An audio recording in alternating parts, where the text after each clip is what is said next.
a valid Georgia voter identification card issued under another code section, blah, blah, blah, or other valid identification card issued by a branch, department, agency, or entity of the state of Georgia, any other state, or the United States authorized by law to issue personal identification, provided that such identification card contains a photograph of the elector. Hold up a damn minute. Hold up a minute. I want to highlight something in that. Uh-huh. Any other state?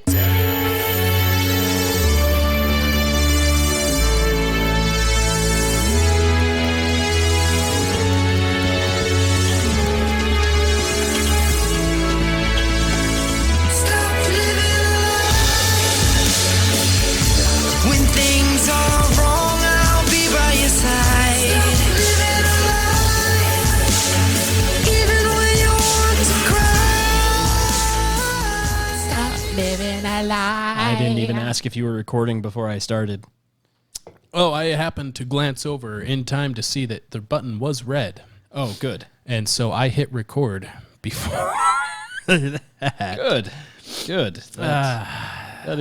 That was very forethoughtfulness of you. Yes, observant even. Observant, that's the word I was looking for. I have no idea where forethoughtfulness came from because today's word, I don't even know if that is a word. Forethoughtfulness. Forethougthfulness. Also known as observant. Apparently. See also. See also. It is a word. It is in fact a word. Oh. It's an adjective. It means having forethought. Having or full of forethought. Provident, proactive, or visionary. You're visionary. I am very visionary. You are visionary. I am a visionary man. You're a visionary man. Well, I'm sorry to tell you this, but that means that you're going to have to take your family and flee into the wilderness. It's better than being stoned. It's better than being stoned. Welcome to the Naked Apple. Here we are. This is where we're at today. This is where we're at. We are going to we're going to be spending a bulk of the episode talking about what everyone else is talking about, Georgia and Texas. Hopefully we'll bring some different insight to it because I was going to avoid it. You know, the funniest thing about this is that I disagree with everybody that's slandering the Georgia law. Uh-huh. But at the same time, after reading the Georgia law, I'm like, I don't want that to pass. Right. It is just so bad. It is so loose. Which is the opposite of why they're saying you shouldn't let it pass. Yeah, it's oh god. We'll get into that. I didn't want to cover it because once it started showing up that his Georgia law is racist, restricting voting. I said, all right, I went and looked at it, and it's much like Mike is. Where's the restriction? Well, yeah, where? Literally where? And then Joe Biden had to talk about how it makes Jim Crow look like nothing or whatever he said. He literally had to talk. He was reading from a note. Yeah, the note said that he had to say it looked terrible. He had it. And people were said, and you've noticed that they've gotten more and more precise with the notes and the note cards that they give him. Yes, because this one just said compare Georgia law to Jim Crow, and so then he said some weird thing about Jim Eagle. And everyone was confused, and so now they've gotten to the point where he's literally taking conferences and talks with people, and he is reading verbatim his answer because when they just give him a small note, he goes off the cuff and says weird things like Jim Eagle. Yeah, you can't have reference cards anymore, Joe. No, you have to read the card. He's too far gone for subtle hints. And if you doubt us on what we're saying, go back and watch the press conference that he gave. That press conference was so bad. You will see him reading the highlight. The notes. My favorite part of the entire press conference is when the reporter asks him point blank about Second Amendment gun control. Gun control. Yeah. And if he was going to make any any laws against gun or for gun control or anything like that, and he proceeded to read an answer about infrastructure. It's almost as if that reporter asked a question that wasn't on the cue card that he had. Wait a minute. Almost. It's gun control. Let's see. This is. We're going to fix the bridge in Pennsylvania. Zach. So Zach, I'm going. It's all about what's important to get done, and what we're going to fix the bridges. Yeah. Thanks, Joe. Thanks, Joe. Yeah. $2 trillion on infrastructure. 5% of which goes to infrastructure. Yeah, so I didn't want it to be a thing because I figured it would be beaten like a dead horse. And then Joe said that, and companies got involved, and the hypocrisy was too great. I had to do my own digging to point out more hypocrisy, and I was crossing my fingers that they would pick a state that the Major League Baseball would pick a state that they would host in since they left Georgia, and they did before we started. They did. It is wonderful. We have a way to do an apples and oranges comparison. So much better. So much better. Everything. With that being said, this is a topic that has been beaten almost as badly as all of the disadvantaged people under Jim Eagle laws. Almost as badly.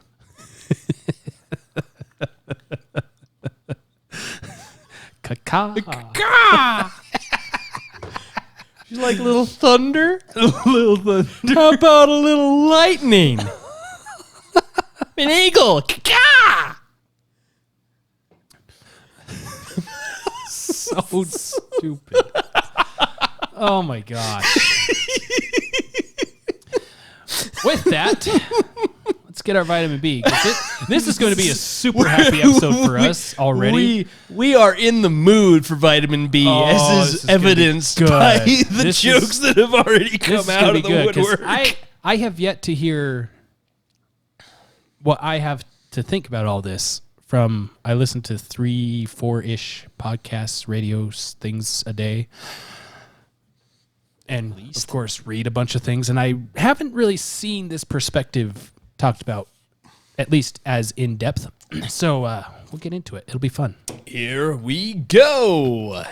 Let's go to our vitamin B. Vitamin B! Vitamin B!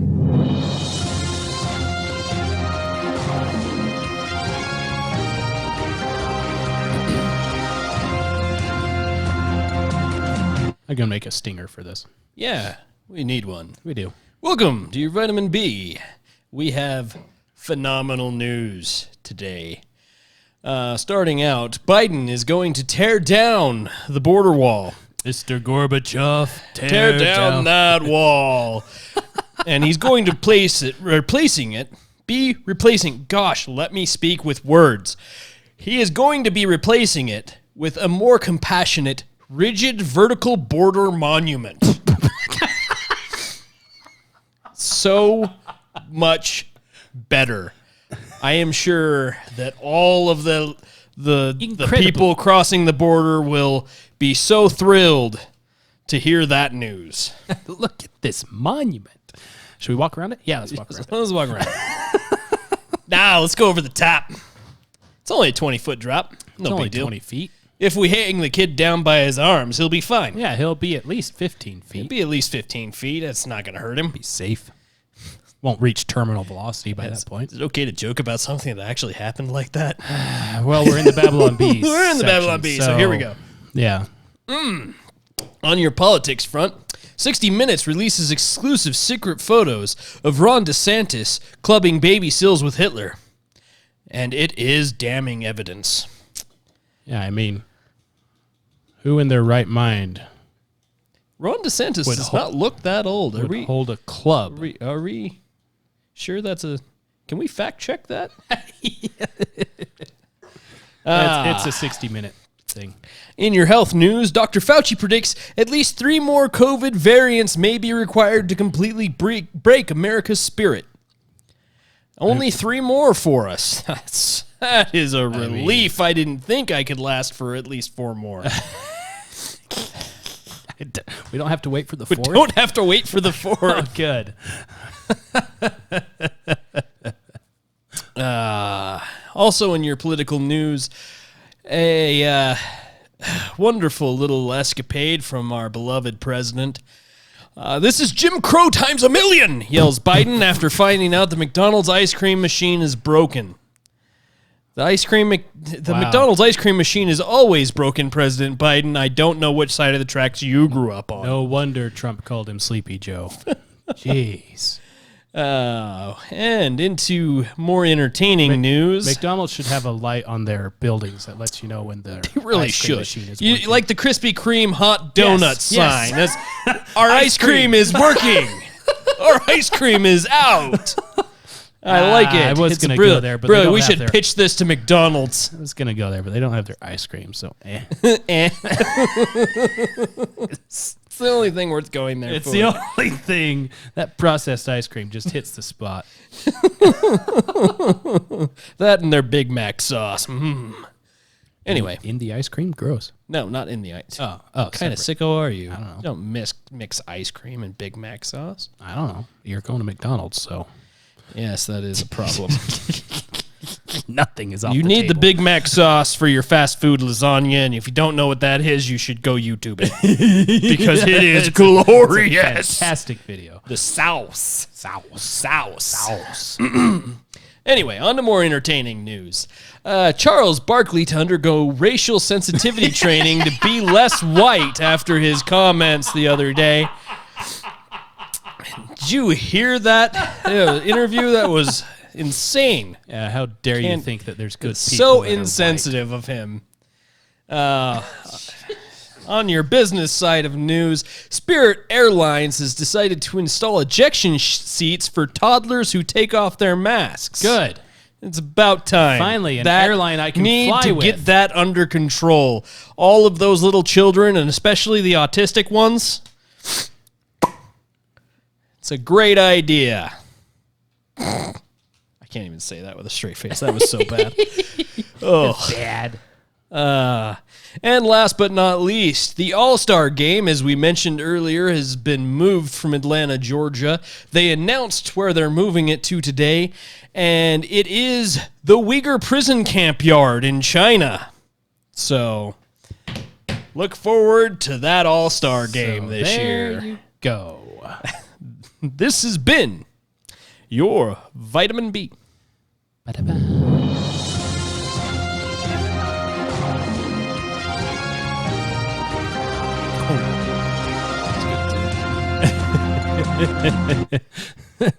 We will not legitimize Georgia's racist election law by reading it to see what it says. Yeah, that would. Except for we will. We will. Well, we'll hit the highlights. Yeah, we'll hit the highlights. Because as you should know, reading bills Is a snore is fest? boring, Oh, so boring. especially when they're longer than the document that created an entire nation. How many pages is this? Oh my gosh. Yeah, it's ridiculous. Why? Why? 98? Why? Since you talked about children in ejection seats, it reminded me of a study done on airplanes by the Air Force. Oh, yeah? Yeah. It's COVID related. There you go, Facebook. You can put a banner on our thing and it actually applies because I said COVID. He said the no word. I said the no. CCP virus. Is that better? China virus? The China virus. Wuhan flu, Kung flu. It's a study done by the Air Force back in they released it in October. That found that it's basically impossible to get COVID-19 on an airplane. Yeah, well, Basically they're not impossible. following the science. Yeah. They had sensors throughout the aircraft that measured all kinds of aerosols, and they did it on a 777 and a 767.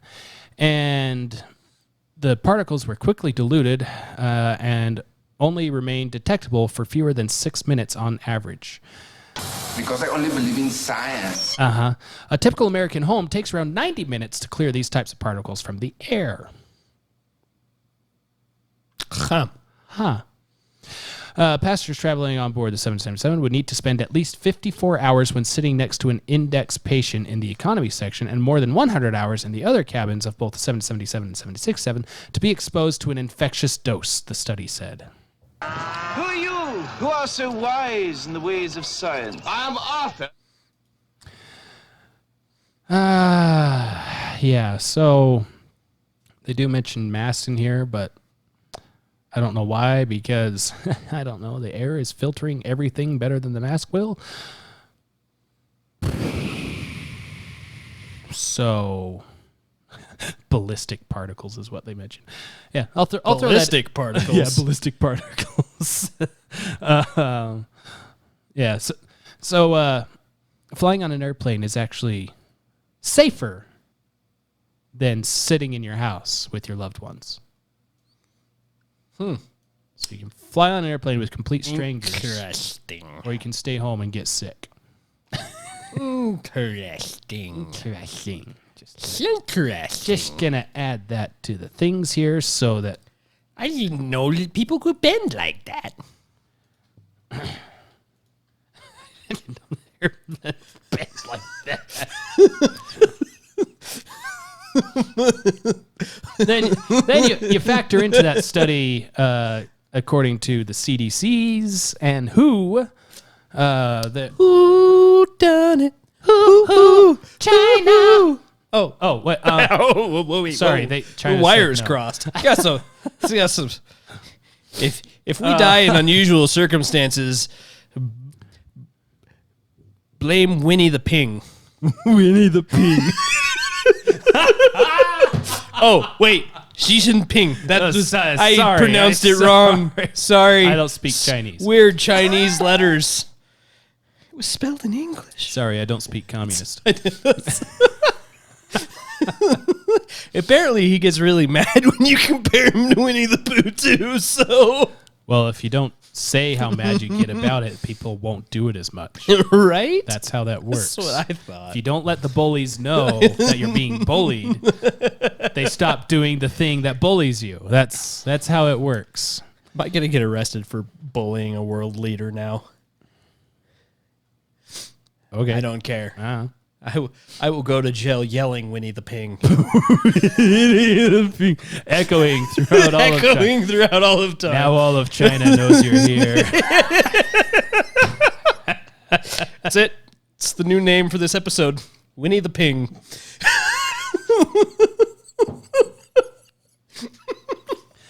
Fantastic. But yeah, you couple that Air Force study with the CDC and the World Health Organization numbers that say that children basically don't contract or anything like that. And it's basically pointless for them to wear a mask. So, yeah, anyway, that's my opinion, and that's why this will get pulled off of YouTube, because you're not allowed opinions that are contrary to the norm. Anyway, on to Georgia. Or to make fun of Winnie the Ping. Winnie the Ping. In Winnie the Ping. Winnie the Ping. and his Cuddly little dictator all stuffed with fluff. He's and Winnie his the Ping. and his best friend Rocket Man instead of Piglet. Instead of Piglet. Piglet Man. Well, somebody's being friendly with pigs over there. They just had a fresh outbreak of the African swine fever. Good for them. All right. So, if you really want to read through the entire bill that nobody else apparently wants to read, the New York Times. Oh, this is We have to fantastic. vote on it before we can know what's in it. This is and have to pass it to see what's in That's it. still a thing. Wasn't that a thing? I'm pretty sure that was a thing at one point. Let's see, New York Times.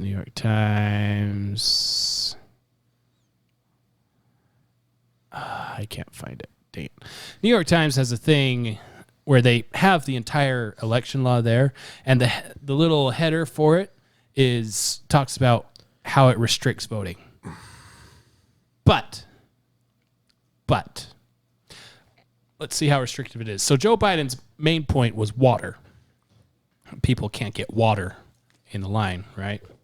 I need my reading spectacles to see the big screen.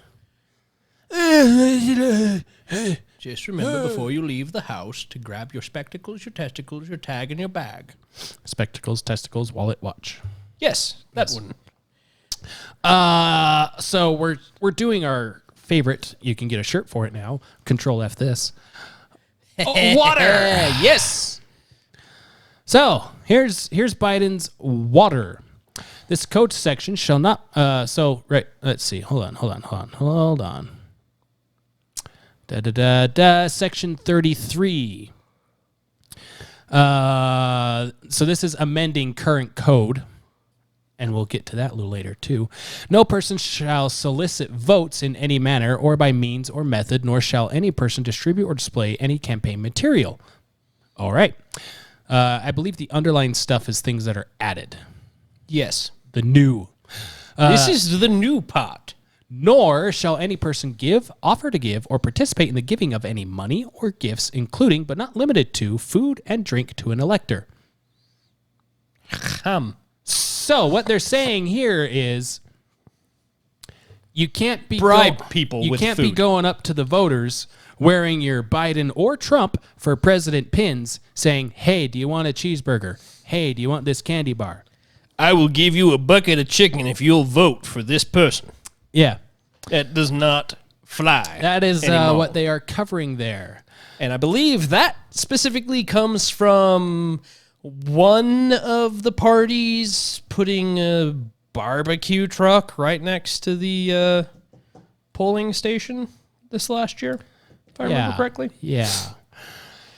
Offering barbecue to people as they were voting and telling them who to vote for. I mean, they can tell me, an educated individual who's actually spent time trying to figure out who to vote for. They can tell me who to vote for all they want. Me, an intellectual. I'm going to take advantage of all the barbecue they will give me. Yes, I will sit there and eat their barbecue all day long and then go vote for the opposite of whoever they told me to. I will gladly sit next to him. So Biden's pretty good, right? No, Biden's the best. Strategy, Cotton. Let's see if it pays off for him. Biden's the best. He's the best. Absolutely the best. If you'll give me more barbecue, I will say whatever you want me to. Well, I'm not going to write it down, though. That's where you get into legal problems. So they can't. So you can't solicit. On top of that, can't solicit signatures for any petition. Shall any person, other than election officials discharging their duties, establish or set up any tables or booths on any day in which the ballots are being cast. You can't set up your little vote for this person booth next to the polling location, because people should have already made up their mind when they're standing there in line. Should have. Because that's why you're there, because you've made up your mind. If you haven't made up your mind, you're still at home. Hopefully. You can't be within 150 feet of the edge of the building in which it's being done, or within 20 feet of any voter standing in line at the voting place. And Joe Biden was concerned that people would be thirsting and starving to death in the hot, blistering Georgia heat. I may be wrong because I haven't been in Georgia personally, but I've been in Alabama and Florida around Let November. me tell you, sir, in the middle of December, I have never been to a warmer place that wasn't an iceberg. All right. But November, when the elections actually happen. Yes, I've never been to a warmer place that wasn't an iceberg. Oh. It is bitter out there sometimes. Oh, it's not blistering hot. No, in November, it's not hot. No. Oh. Huh. No. Yeah, I remember in Florida and Alabama, which share a portion of Georgia's weather. No, the beginning of November was actually kind of nice. It was lovely. It was one of the few times quite that I went nice. outside and wasn't either way too hot or way too cold. Yeah, and moisture didn't actually stick to you when you were done with the shower. You could actually dry off. You could dry off a little, after yes. shower. The humidity went down a little. It wasn't going through your 3 layers of coats that you Yes. were wearing. Yes. No, it was lovely. You decent. went outside, you wore pants, you wore a t-shirt. Now, I'll give was them the primaries done in the summer. Oh Yeah. yeah, those ones are. Yeah. Those would be Yeah. awful. I'll give him. I mean, that. not that you would notice much difference between getting out of the shower and walking outside during that time of year because it all feels the same. It's all the You just same. feel like you're in a shower all day long. A really hot shower sometimes, but a shower nonetheless. a hot, stale shower. It is quite unnerving when you feel the steam without feeling the water hitting you. It's a little weird when you first get there, but So also important here, You get used to it. These restrictions shall not apply to conduct occurring in private offices or areas which cannot be seen or heard by such electors. So if election place is next to Bubba's Barbecue, Bubba's Barbecue can still do Bubba's Barbecue. they can. And if Bubba's Barbecue happens to have election sign in front, that's fine because it's Bubba's Barbecue. It's Yes. not public property. It's private property. Right. So that's still a thing. This code section should not be construed to prohibit a poll officer from distributing materials as required by law, which are necessary for the purpose of instructing electors from distributing materials prepared by the Secretary of State, which are designed solely for the purpose of encouraging voter participation in the election being conducted. What has been added, or from making available self-service water from an unattended receptacle to an elector waiting in line to vote. Or what's not mentioned here, you can bring your own water or your own snacks and food. If I know I'm going to be waiting in line for an hour or two, I'm going to bring some snacks. I do love me some snacks. I'm going to eat before I get there, and I'm going to bring some snacks. As is clearly evidenced by my phenomenal physique. Phenomenal physique. It takes I have the body it takes of a a- lot of work to keep this physique. I have the body of a god, sir. I have the body of a god. I won't mention which god, but the body of a god indeed. Is it the one that's the god of wine and grapes and whatever he is? Bacchus? I don't know his name. Well, it depends on which one you're going with. It'd be Dionysius for Greek or Bacchus for Roman. Du Kang for Chinese. Liu Kang. Du Kang. Oh, I'm sure that is a god that Winnie the Ping worships quite frequently. all right. Here's the racist part of it. So this is added.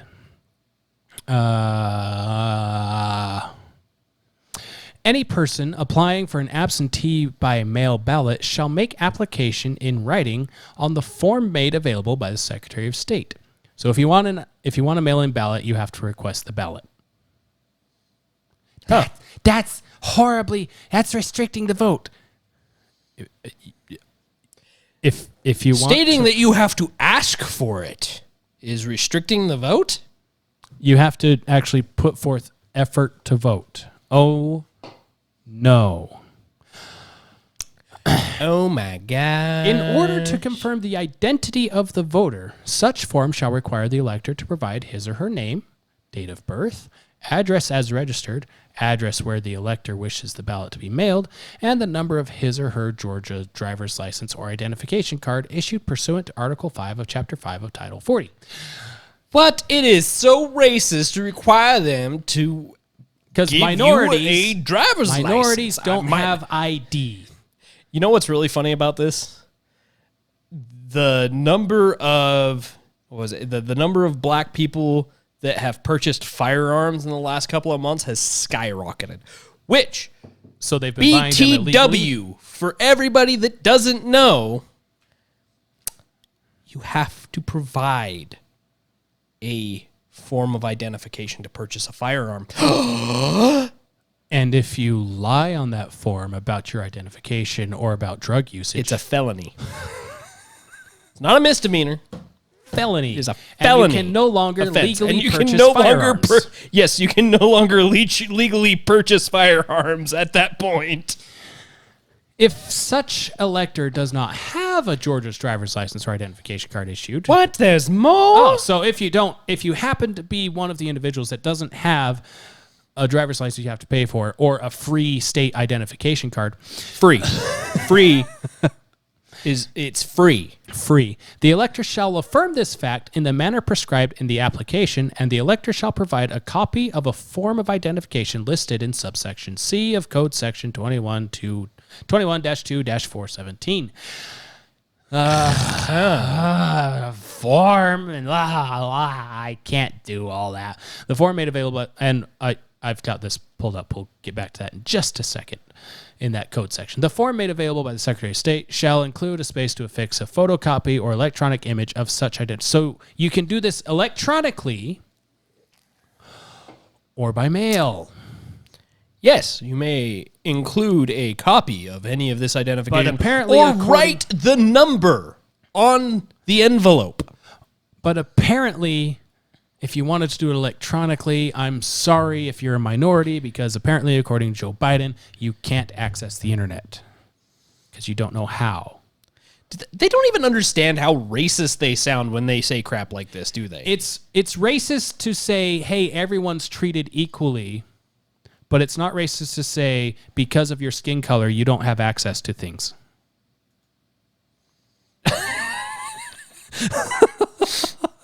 Just so we're clear. The Secretary of State shall develop a method to allow secure electronic transmission of such form. They omitted a thing. And yeah, don't lie or else you're in trouble. So, what is other form of identification listed in Code Section 21 Well, I did the homework for you, so you don't have to try to look up Code Title 21 sections, whatever. So, here's the ID. Except as provided in subsection C of this code section, each elector shall present proper identification to a poll worker at or prior to completion of a voter's certificate at any polling place and prior to such person's admission to the enclosed space at such polling place. Proper identification shall consist of any one of the following. All right, here we go. A driver's license, a Georgia driver's license, which was properly issued by the appropriate state agency. So no fake licenses. Yep, none of that fake shit. Okay, so we're still racist because we're asking for a driver's license. Okay, but we've got more here. Let's see if this makes us less racist. A valid Georgia voter identification card issued under another code section, blah, blah, blah, or other valid identification card issued by a branch, department, agency, or entity of the state of Georgia, any other state, or the United States authorized by law to issue personal identification, provided that such identification card contains a photograph of the elector. Hold up a damn minute. Hold up a minute.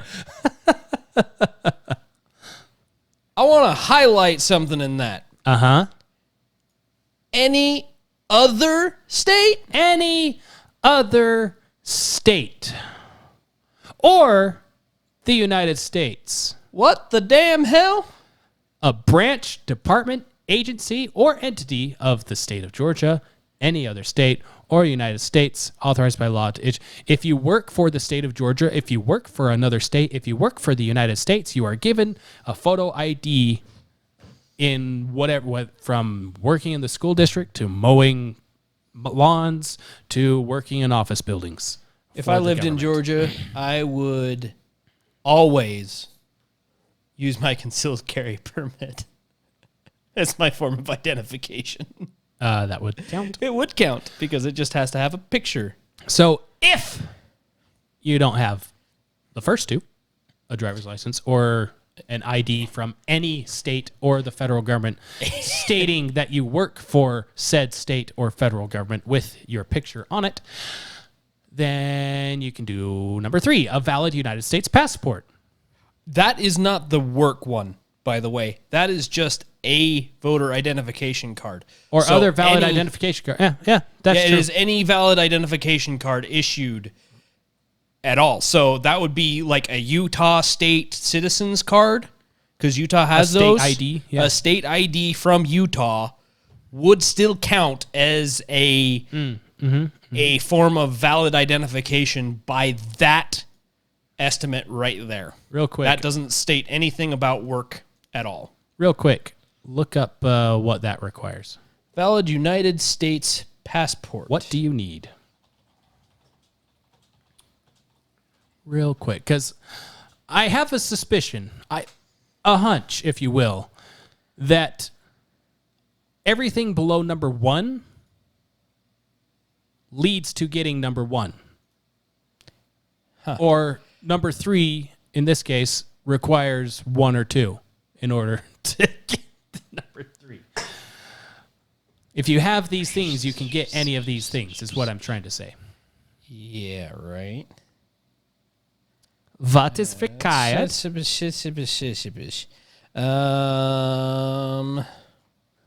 This is completely and totally useless. Form DS-11, proof of U.S. citizenship such as a birth or naturalization certificate, government-issued photo ID such as a driver's license or military ID, color passport photo, and a fee payment. So what we've mentioned already. Cool. If you have a passport, you have one or two. Of the others. Yes. Indeed. All right. So apparently minorities can't travel outside of the United States. I actually want to say the last time that I got my passport, I actually did use my concealed carry permit as the form of government-issued ID. And in order to get that... just for funsies. In order to get that, you need to take a class else and put that's in mentioned in here. Yeah, pretty much.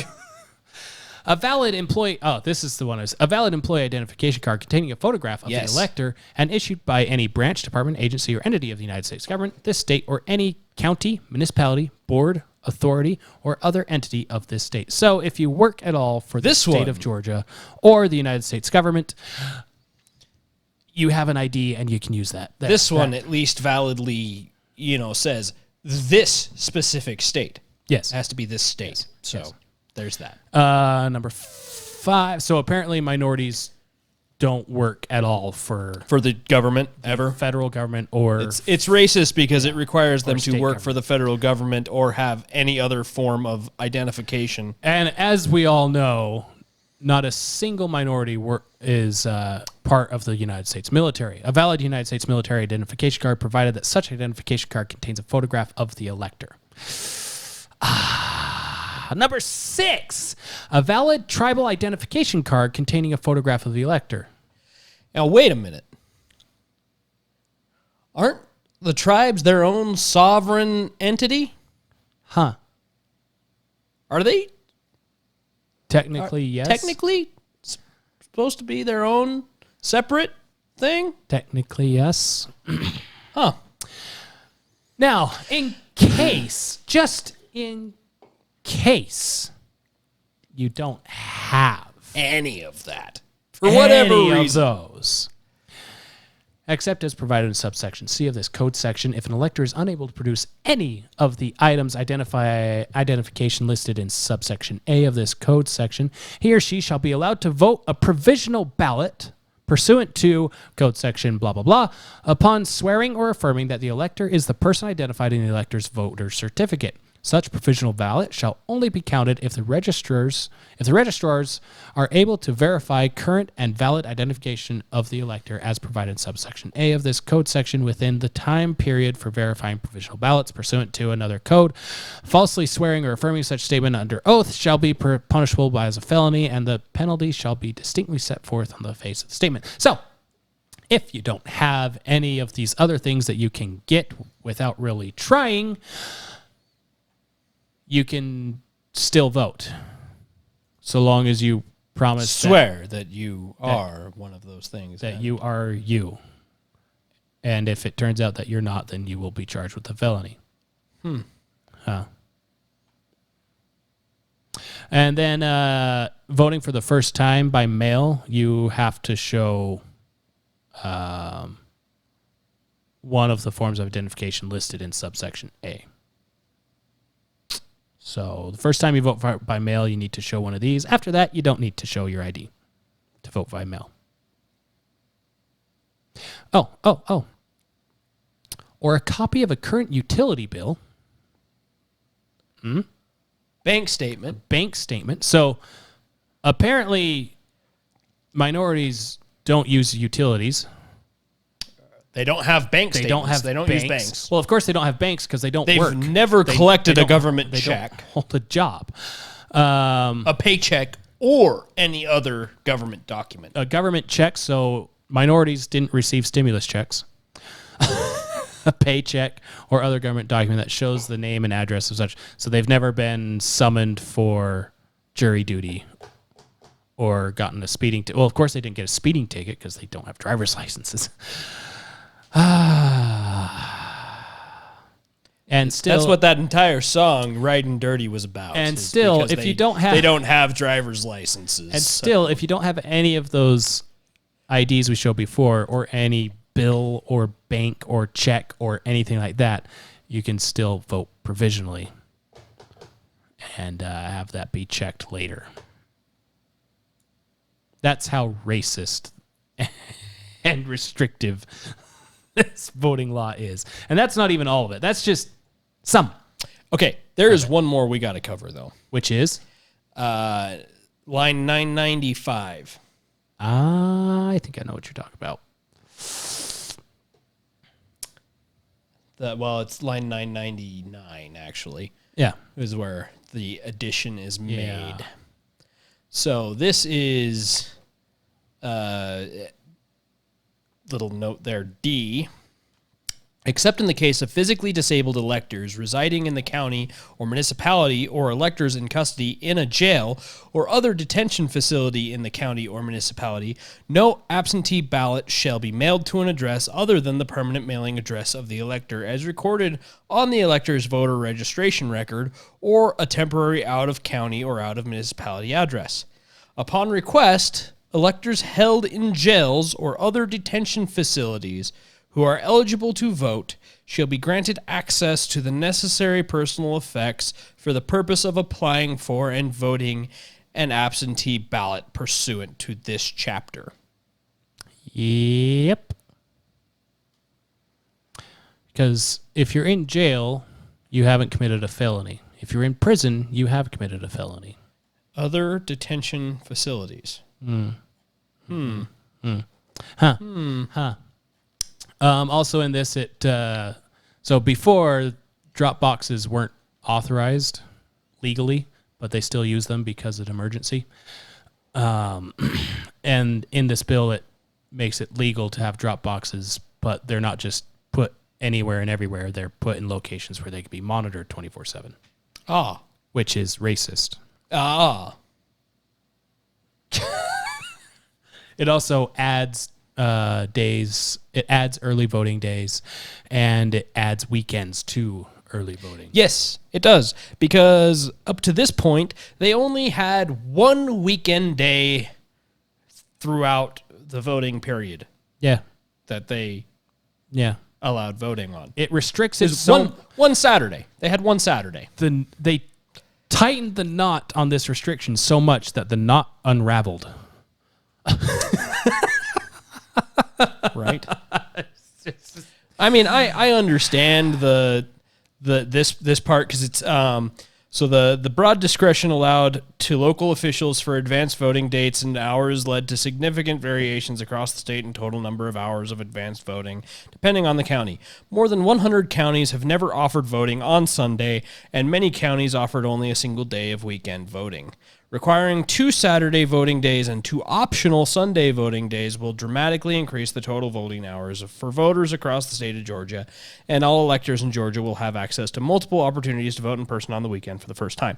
I understand adding weekend early voting or voting in general. Yeah, because when you people work. When you work 9 to 5 and the polling location that's another thing. Early voting ended at 5:00. So when you work 9 to 5, it's kind of hard to make time to vote early. So they extended it to 7:00 for early voting. So they increased the length of time in the day and also increased the number of days and weekends that it's allowed. Yes. So, We also have in our links the Texas bill, which has much of the same stuff as Georgia, so it's equally racist about requiring ID and various ways that ID actually counts and all that fun stuff. In response, a bunch of companies said, the biggest one being Major League Baseball, because this week, next week, I don't know. I don't watch baseball.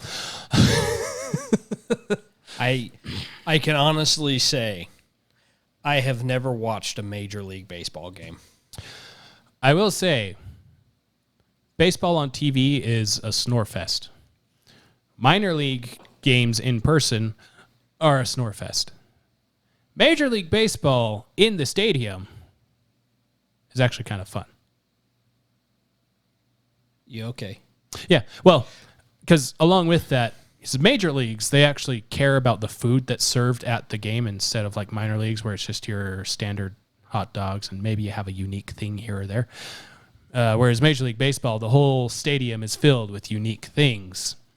And so when you're there for 3 to 4 hours, you have time to sample the tastes of the Major League arena.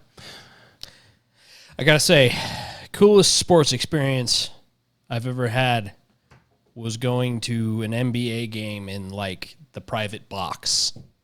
Oh yeah, the executive suites. Yeah, where they like serve the food and stuff up there. They got like little tables and like TVs where I can watch something other than the game. It's great. And watch something other than the game.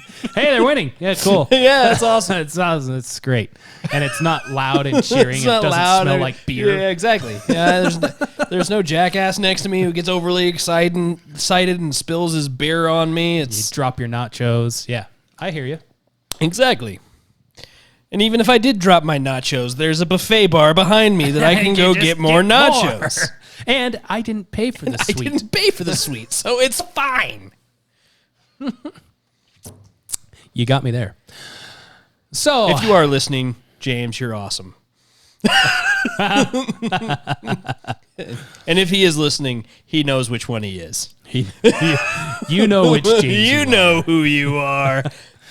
So, good man. Out of curiosity, I decided to look up Colorado's requirements for voting. Oh, because that's where they're moving the All-Star MLB game. move, because Colorado is less racist. Well, of course they're less racist. Georgia. They legalized weed. Yeah. They're... Why you do... Which has nothing to do with the turnout at Major League Baseball games. Nothing.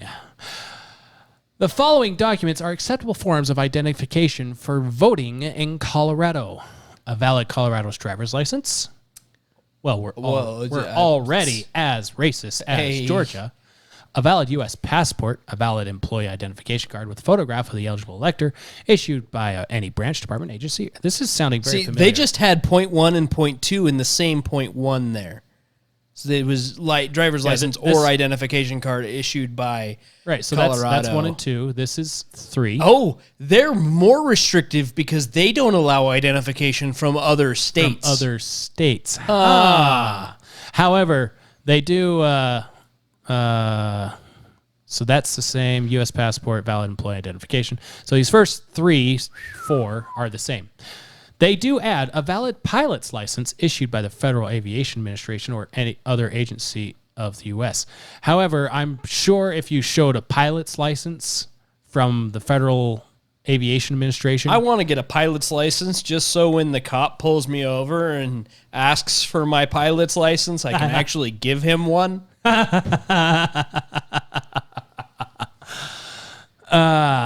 I'm pretty sure at that point, what does he do? Because it's like... Oh, wow, he actually has a... well, you got carry me. on, sir, carry on. Son of a... You done messed up, Aaron! You've been had. Been had. But Stop it. Get some help. I'm willing to bet that if you show a pilot's license issued by the FAA to Georgia, they will accept that as one of their issued by the federal government. I'm pretty sure they would, too. Valid U.S. military ID, a copy of a current within the last 60 days. Utility bill, bank statement, government check, paycheck, or other government document. This is a little more restrictive. A certificate of degree of Indian or Alaskan native blood. So if you have native... A pedigree chart? I guess. But Georgia said if you have ID from a native tribe, a tribal ID. Yeah, it's the same thing. So this is saying you need the actual certificate, where Georgia's saying, yeah, if you got tribal ID, you can use that. Probably because they issue different things to their tribes. A valid Medicare or Medicaid card issued by the Centers for Medical and Medicaid Services, so another federal ID. A certified copy of a U.S. birth certificate for the elector. That's another form of federal ID. Federal ID. Certified documentation of naturalization. That was another form of federal ID. A valid student identification card with a photograph of the eligible elector issued by an institute of higher education in Colorado as defined in section blah, blah, blah. Ooh, that's new. That one's new. However, I'm pretty sure in order to get a valid student identification card, you need any of these. Yeah. To get that. A valid veteran identification card issued by the U.S. Department of Veterans Affairs, so federal ID. A valid identification card issued by a federally recognized tribal government certifying tribal membership. So why do you have... Hey, why do you have that twice? Why do you have that twice? Well, it's probably like the certificate of degree is probably similar to like a birth certificate or something like that. Yeah. Any form of identification listed above that shows your address must show a Colorado address to qualify as an acceptable form of identification. That was not a thing for Georgia. Georgia didn't say it had to have your Georgia address. It just had to have your picture. This is how stupid this is. These are also considered verification of voters resident of a group, blah, blah, blah. Yeah, it's the same, but more restrictive. This is idiotic. The eyes are open, the mouth moves, but Mr. Brain has long since departed. So,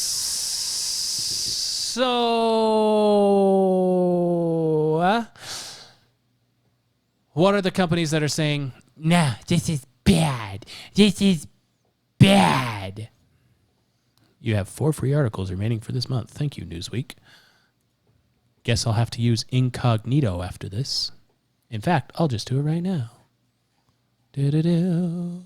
Do-do-do-do-do-do-do. I don't have that notification. I think I had it sitting up for too long. Yeah. It may also be because I have a VPN on. There we go. Hey, look. Oh, you should have darn a it. VPN on, too. I think I set it up to automatically start. Yeah. ExpressVPN. Okay, anyway. They're not a sponsor, so I'm not going to say their name away. anymore. There it went away. So, some of the companies, I'm sure you all have heard some of them, MLB being one of them. What I do enjoy is that all the way up to the federal government is saying, hey, maybe MLB doesn't need its tax-exempt status anymore since you're making political things like this. The pain. And in Georgia, so it's what I hate about this. A full list of companies that have advocated. There's no list in here. There's not a list. There's not a list? Are you trying to tell me that the news lied to me? Shocker. What? The new law Didn't forget. Just don't care. The new law limits the number of mail-in drop boxes in the state, lessens the time residents have to request an absentee ballot, requires the residents to provide a photo ID when casting the mail-in ballot, and makes it misdemeanor to give money or gifts as well as food and drink to voters waiting in line. Yeah, because that's, I don't know, federal law? Anyway, so the companies, some of the companies going against this, see if I can find them in this non-list. I see Apple. Yep. So we got Delta Airlines. So Delta Airlines is the biggest one because they actually helped make the bill. The legislature was in contact with Delta Airlines while writing the bill saying, hey, what should be in this bill to help keep it fair and all this stuff. Delta Airlines said this. They released the bill. Everyone started saying it's racist. Delta Airlines comes out and says, yeah, it's a terrible racist bill. And kudos to, was it Kemp? Governor Kemp? Is that his name? I think so, yeah. He came out and said, yeah, Delta Airlines, you're done. Because you helped write this. And so Delta Airlines, currently going through the State House of Georgia, Delta Airlines is going to lose its gas credit with the state. Oh, so good. Watch for your ticket prices to go up at Delta Airlines, especially if you're going through Georgia, which is their largest base of operations in Atlanta. That was a stupid move. Dumb. It's a bold strategy. They might be trying to screw me. Well, of course they're trying to screw you. Coca-Cola. Yeah, Coca-Cola, which is also based in Atlanta. There we go.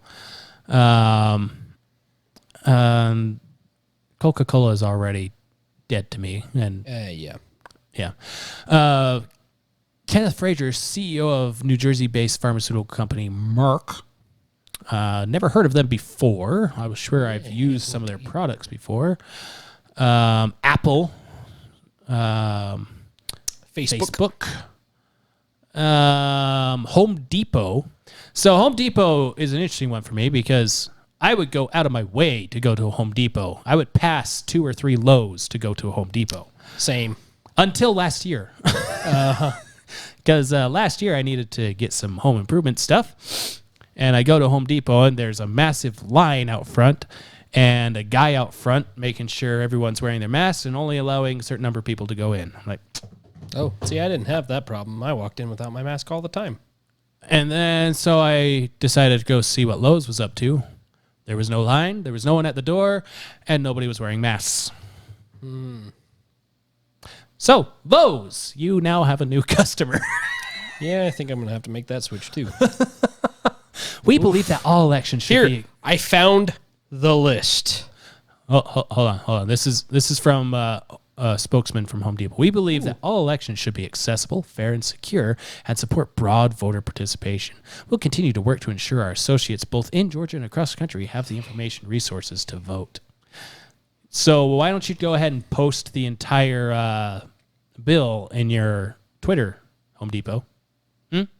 Yeah. And then on top of that, the Atlanta Falcons and the Atlanta Hawks came out against this. And that's interesting because... Who are the Hawks? Basketball. Yeah. Is a basketball team there? Yeah. Called the Hawks? Yeah. They're really good, apparently. So what's interesting about that, so remember, MLB left. They took their All-Star game out because of this. The one of the 3 teams that's missing here, actually 2, their hockey team didn't do anything. I think they have a hockey team. I could be wrong. But the Atlanta Braves released a statement that they weren't talked to at all about removing the All-Star game. And they're very disappointed that the All-Star game is removed from Atlanta. So you have 2 teams that aren't involved with losing $100 million plus that are so upset by it. But the team that actually is going to be hurt by this is not so happy about it. Yeah. Well, yeah, other companies have issued statements.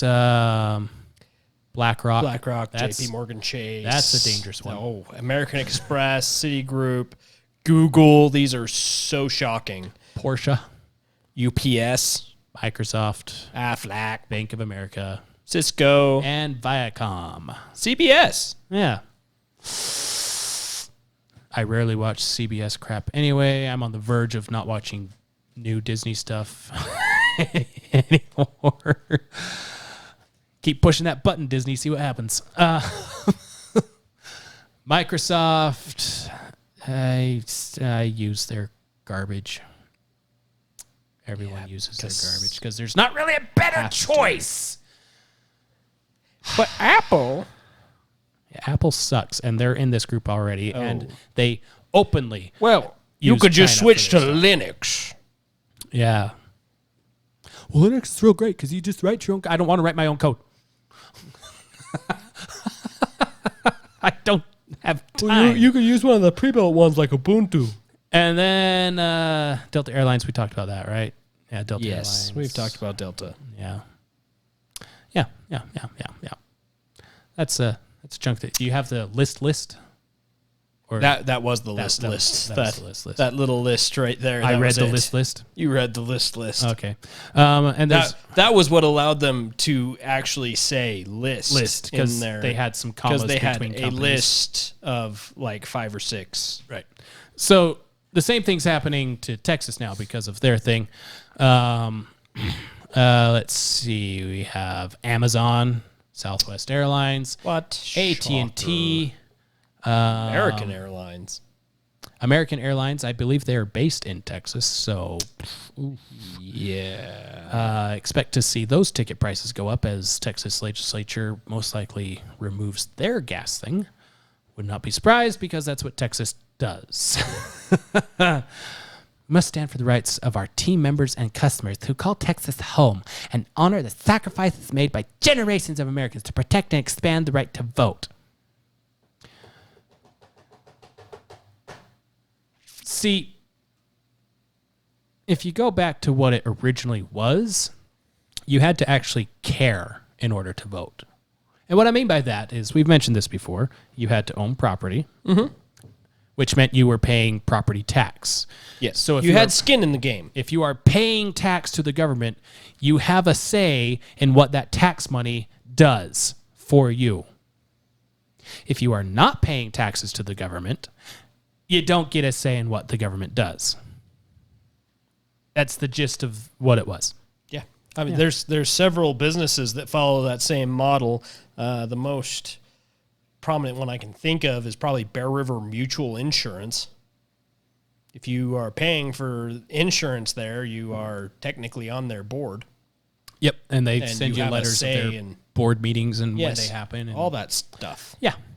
And the best part about having Bear River Mutual is when you go to whatever shows and they got the insurance booths everywhere. Hey, you want to take money on your insurance? I can save you $50. I can save you $70 a month. Oh, can you? Yeah. What do you got? I got Bear River. No, I can't touch that. Yeah, right. I can't touch That's that. too bad. Well, you get the next one. The best part of Bear River Mutual is you say the name and everybody else leaves you alone. It ends the conversation. There's no, I won't give you a call. I actually did have one guy try. I had one guy try. Oh, yeah? He must have been new. I don't think he's ever really dealt with Bear River. He's probably just heard about it from others, never really actually interacted with someone. Oh, you're new here, huh? I told him, yeah, Bear River, and I don't know. I doubt I could do anything with that. He said, tell you what, why don't you go ahead and give me your information? I'll see what I can find, and I'll let you know. I said, all right, you're willing to take that challenge when I know you can't? And if you can, you got me. He called back a few days later. Yeah, I got nothing. I tried, and I failed. I got nothing. I failed miserably. Yeah, this was great. This is Jason Whitley.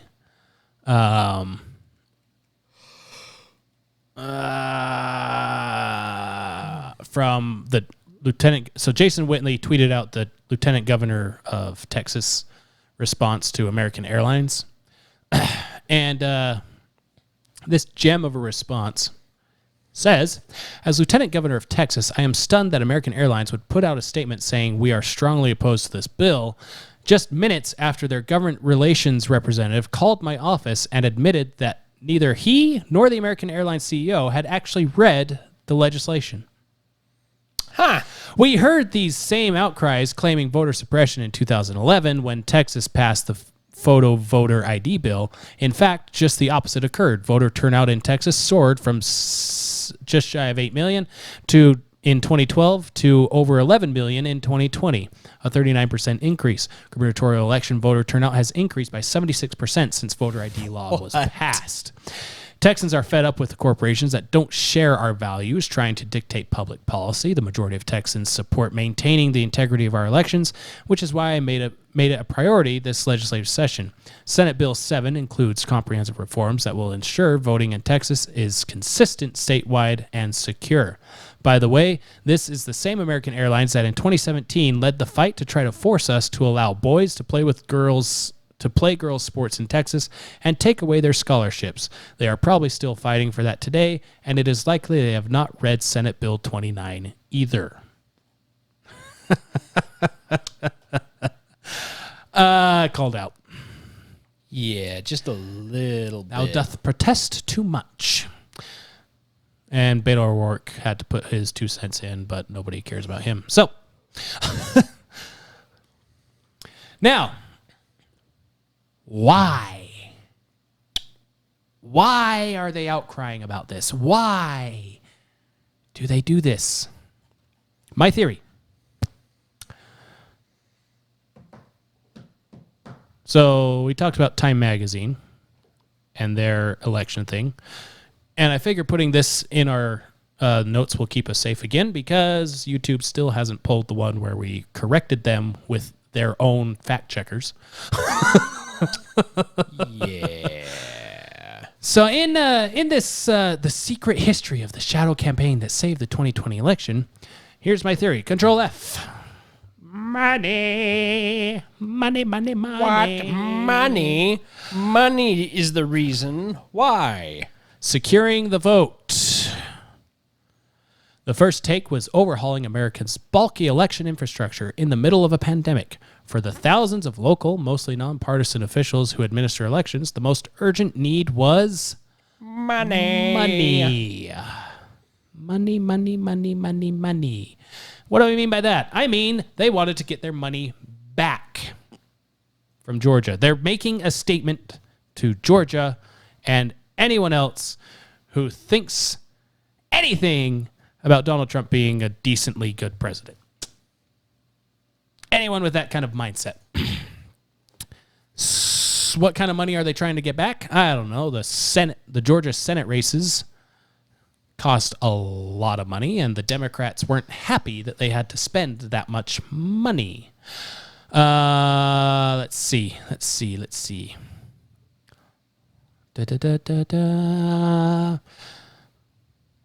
The 2020 election saw 9 out of 10 votes, blah, blah, blah. So the Georgia Senate race was just shy of $500 million spent on just that race. And then the runoff was just shy of $400 million. So almost $1 billion was spent in Georgia on just the Senate race. Just the Senate race. And this breaks down what the actual spending was and blah, blah, blah, all that. And then the presidential campaign, I think it's down here at the bottom. Georgia. Biden and allies spent $4 million in Georgia. And Trump and his allies spent $24.5 million in Georgia. Now remember, they're estimating that about $100 million is going to be lost in Atlanta because of this. They're trying to get their money back. Yeah. And then I loved this little gem that I found here. So MLB moved to Denver. They moved their All-Star game to Denver, right? Yes. So here's a side-by-side of... Let's see if I could make this better side-by-side. Side-by-side. Da-da-da-da-da. This is the demographics of Atlanta City. So white people consist of 40.9% of the city of Atlanta. Meaning that, and then 51% are black or African American alone. And then the rest are various minorities. All right? So we got that. And then we got Denver, which is less racist. It actually, and if you think about it, it actually fits because the United States should be. If you just drag to the side, like click the top and drag the window to the side of the screen. Look at you. Oh. It's going to be that top right one. Hey, there we go. Look at you knowing things. I drink and I know things. I drink and I know things. In Denver, white people are 76% of the population in Denver. Black or African American are a 9%. Yeah. And in case you're wondering, their population, Denver is 220,000 more than Atlanta. So, quite a few. Yeah. It's a few. Yeah, a few. Your Honor, I object! And why is that, Mr. Reed? Because it's devastating to my case! Overruled. Good call! Good call. And this is just hilarious to me because it actually fits with what they try to do. And by they, I mean progressive liberals. Because, the United States is racist and everything. We need to be more socialist like Europe is. And when they say Europe, they don't mean like Turkey. They don't mean Eastern they mean Europe. like Sweden. They mean like Sweden or Denmark, which if you look up their demographics, they are more white than Denver. So America is racist. They also aren't Because- nearly as socialist as everybody makes them Right. sound. But America is racist because it's mostly white people. Yes. But Right. the Scandinavian countries aren't racist because they're mostly white people. But they're not. In fact, they're white, almost they're entirely Scandinavian. They're almost entirely white people. I believe I have some Scandinavian ancestry, if I remember correctly. You have some Scandinavian. I do. Then on top of that, so the monetary side, so we have this and this, and this. Stop it. Do your trick. There we go. So this is data from 2012. It's the best I could find. I'm sure there's better data, but I'm also sure it's not that different from today. Let's see, on the left here we have, what do we have? There we go. Atlanta, Georgia on the left. So these are businesses that are minority owned versus white right here. And if you want to be Mr. Calculator over there, Mike. I can possibly do that. It's 2563 divided by 13,871. 2563 divided by what? Why did you switch to California, you Dummkopf? Wow, that wasn't a very nice word. I don't even know what that means. You used a swear word I don't know. Not Alabama. I used a German word. German? Because that fits in today's society. Well, that makes sense. I don't speak Nazi. Atlanta. There we go.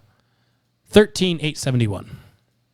All right, so 2563 divided by 13,871? Yes, sir. It's 1.8478. It's what? 1.8478. 1.84? Yes. 1.85 if you round up. Percent? Yes. Okay. No. No, just 1.84. You wanted that as a percentage? I think you did that incorrectly. You told me 2563 divided by 1387. Was it supposed to be the other way around? 13,871. Oh, 13,871. Yes.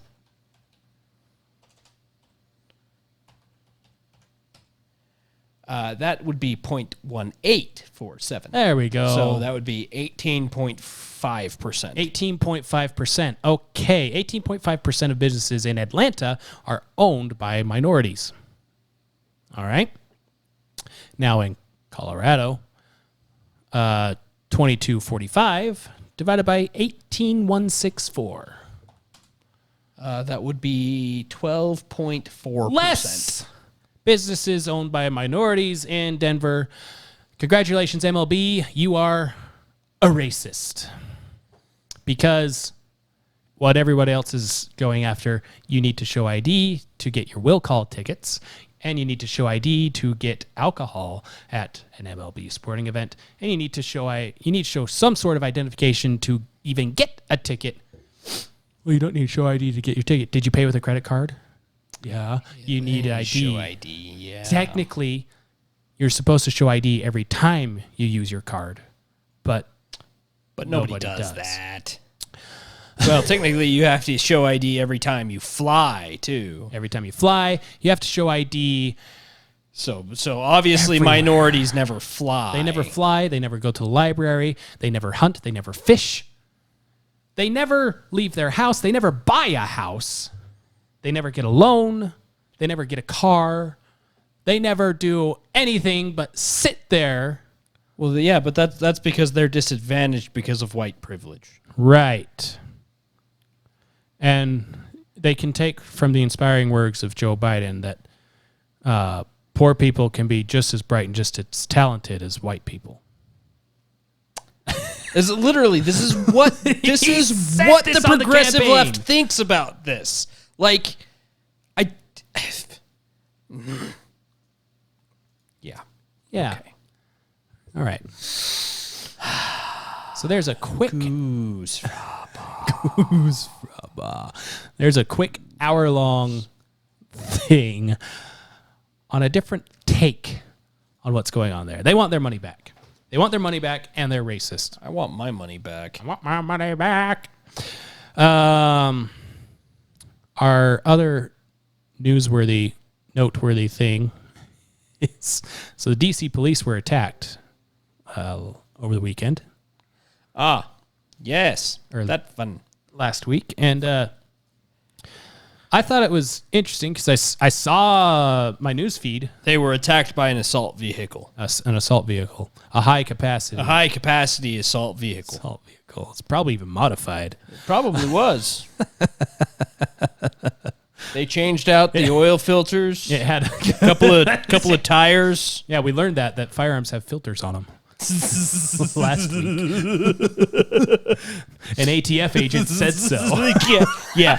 An ATF agent An ATF agent on CNN said so.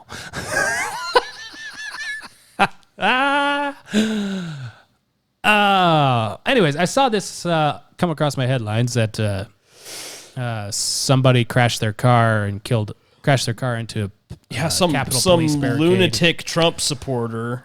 And I saw that headline start to kind of make its rounds, and then everybody just shut up.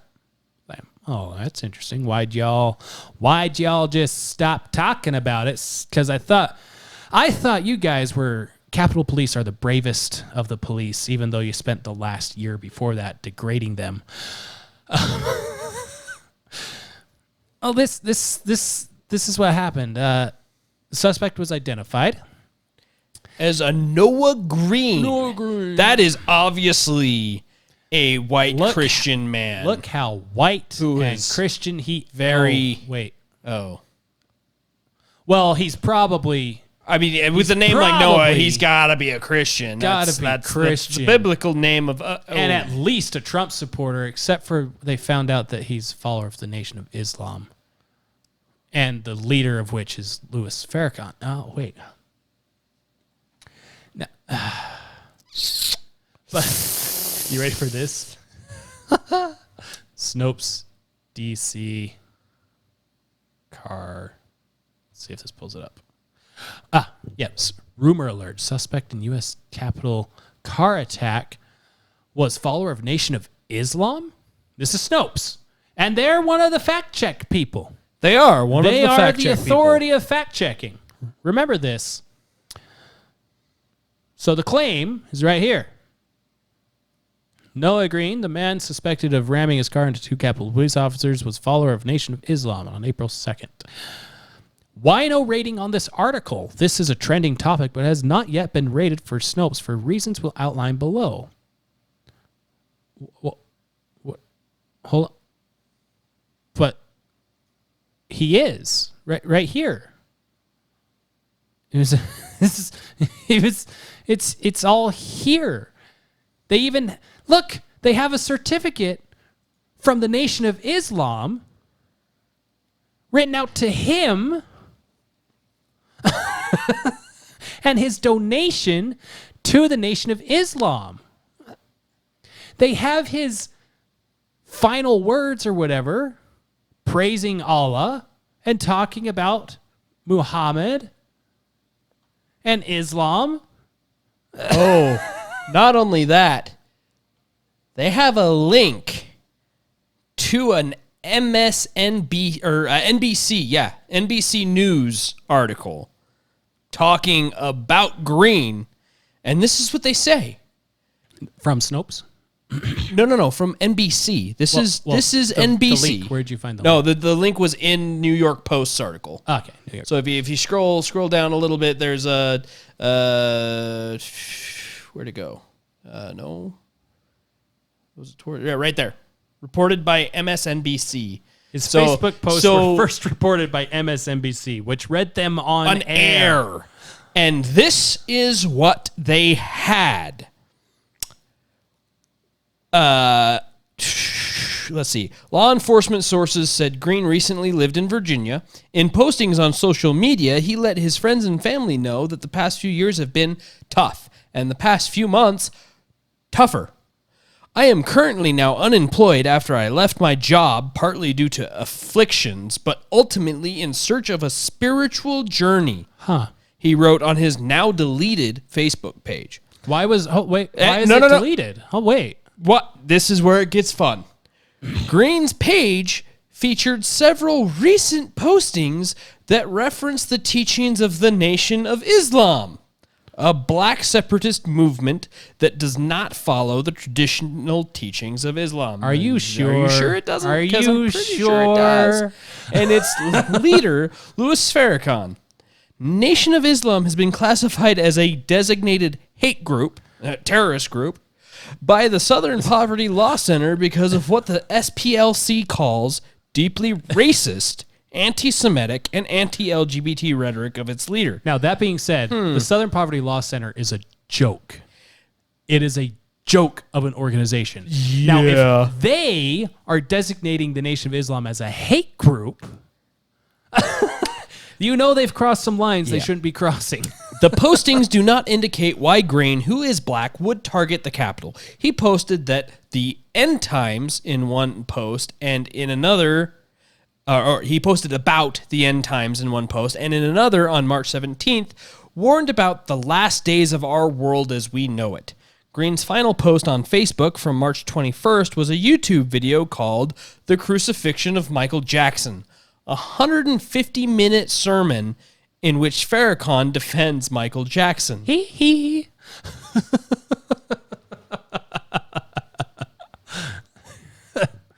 You just he right out of there. Yeah. The thriller.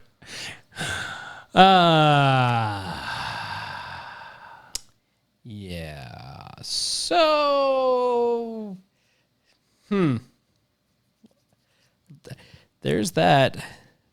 House Speaker Nancy Pelosi ordered flags at the Capitol be flown at half-staff in honor of the fallen officer, who she called a martyr for our democracy. We're not a democracy! We are a republic. May it be a comfort to the family of Officer Evans that so many mourn with them and pray for them at this sad... It's okay to pray right now, but if it was a white guy that crashed into it and also shot more people, then thoughts and prayers would be pointless. Right, Nancy? Do I have your double standards correct? You hypocritical hippo.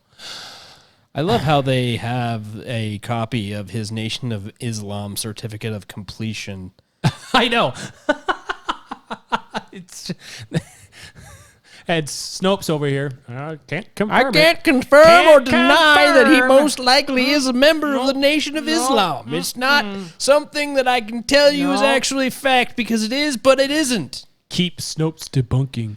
Donate and it'll help us debunk. You can't even get a story that's cut and dry of what it is.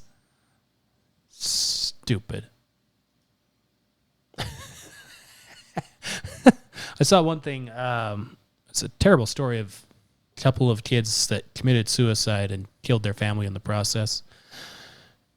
And the news was taking their little last testimony thing and using that because they talked about in their thing of they knew how easy it was to get a firearm, and so they got the firearms and killed themselves and their family because they hated how The Office ended. Yeah, it's messed up. Yeah. What? Yeah. And so the news latched on to how easy it is to get firearms. Nothing you just said makes any... It's... What you just said is one of the most insanely idiotic things I have ever heard. At no point in your rambling, incoherent response were you even close to anything that could be considered a rational thought. Everyone in this room is now dumber for having listened to it. I award you no points, and may God have mercy on your soul.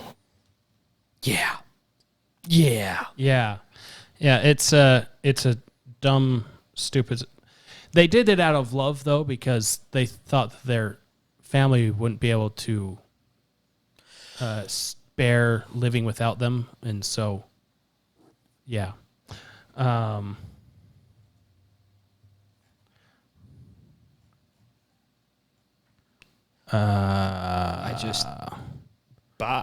Yeah, so in the headlines for that, I didn't copy, I should have, but they talk about, they focus in on how easy it was for them to get firearms, and if more laws were in place, this wouldn't have happened, blah, blah, blah. They're upset about how The Office ended. I don't think another firearm law would prevent them from doing stupid stuff. Their reasoning was because of the way The Office ended. But my takeaway from that was... I hated the way Mass Effect 3 ended. You don't see me shooting up my house. Yeah. What I took from that, though, is... You know, they believed those guys in their last words that they... Whatever they call that thing. I don't even remember what it's called. Manifesto.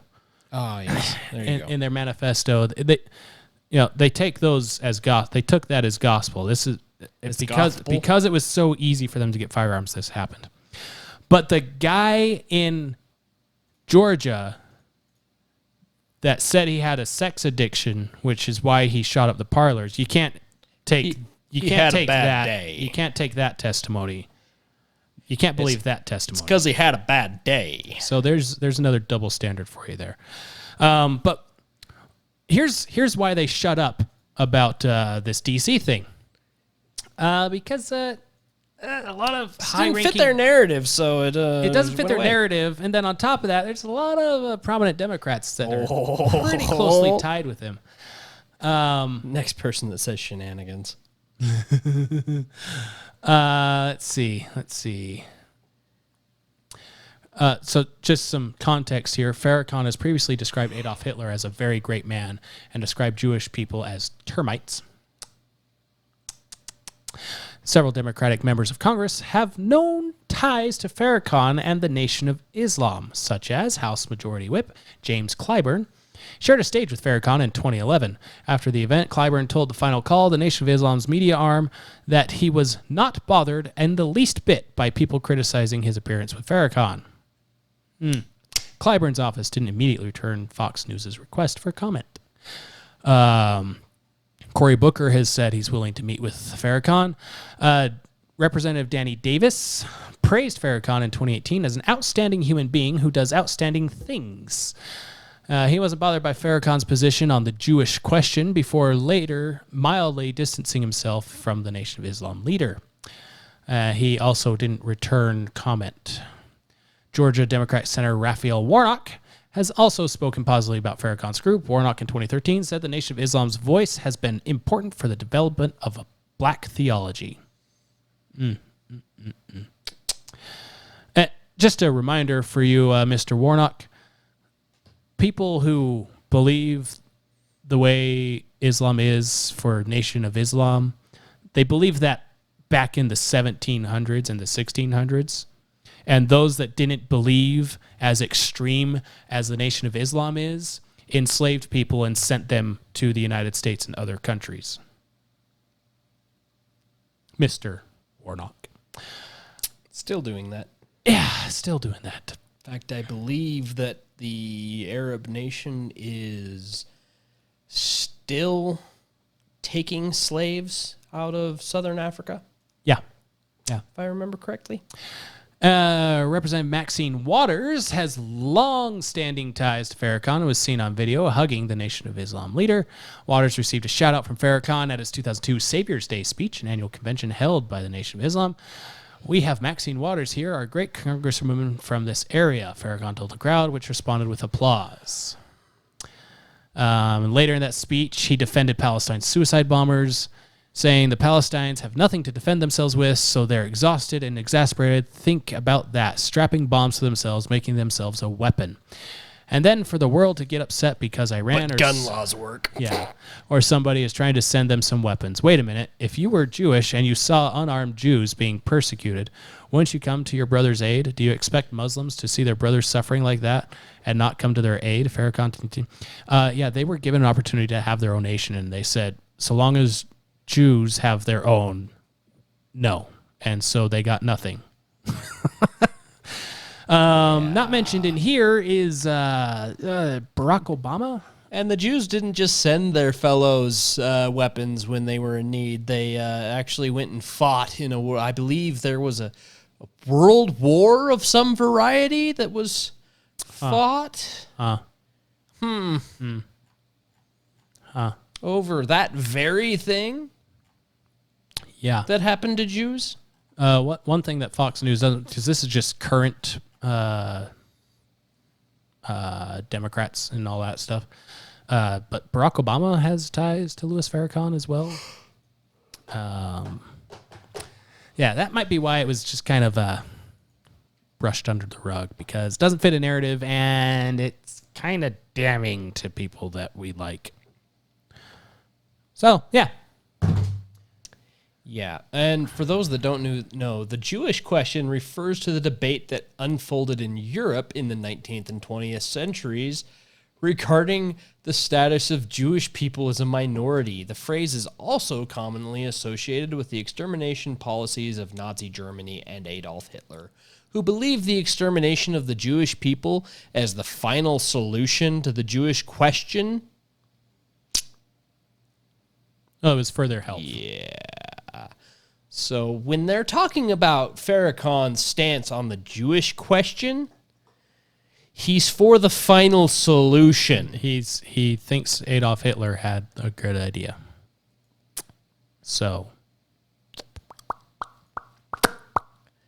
there's that. Hope you had fun. You know, we did. We did. Got to do a little apples and oranges thing there. We did. I did. Which was fun. Yeah. So now you have some information to take to your social norms and beat people over the head with it.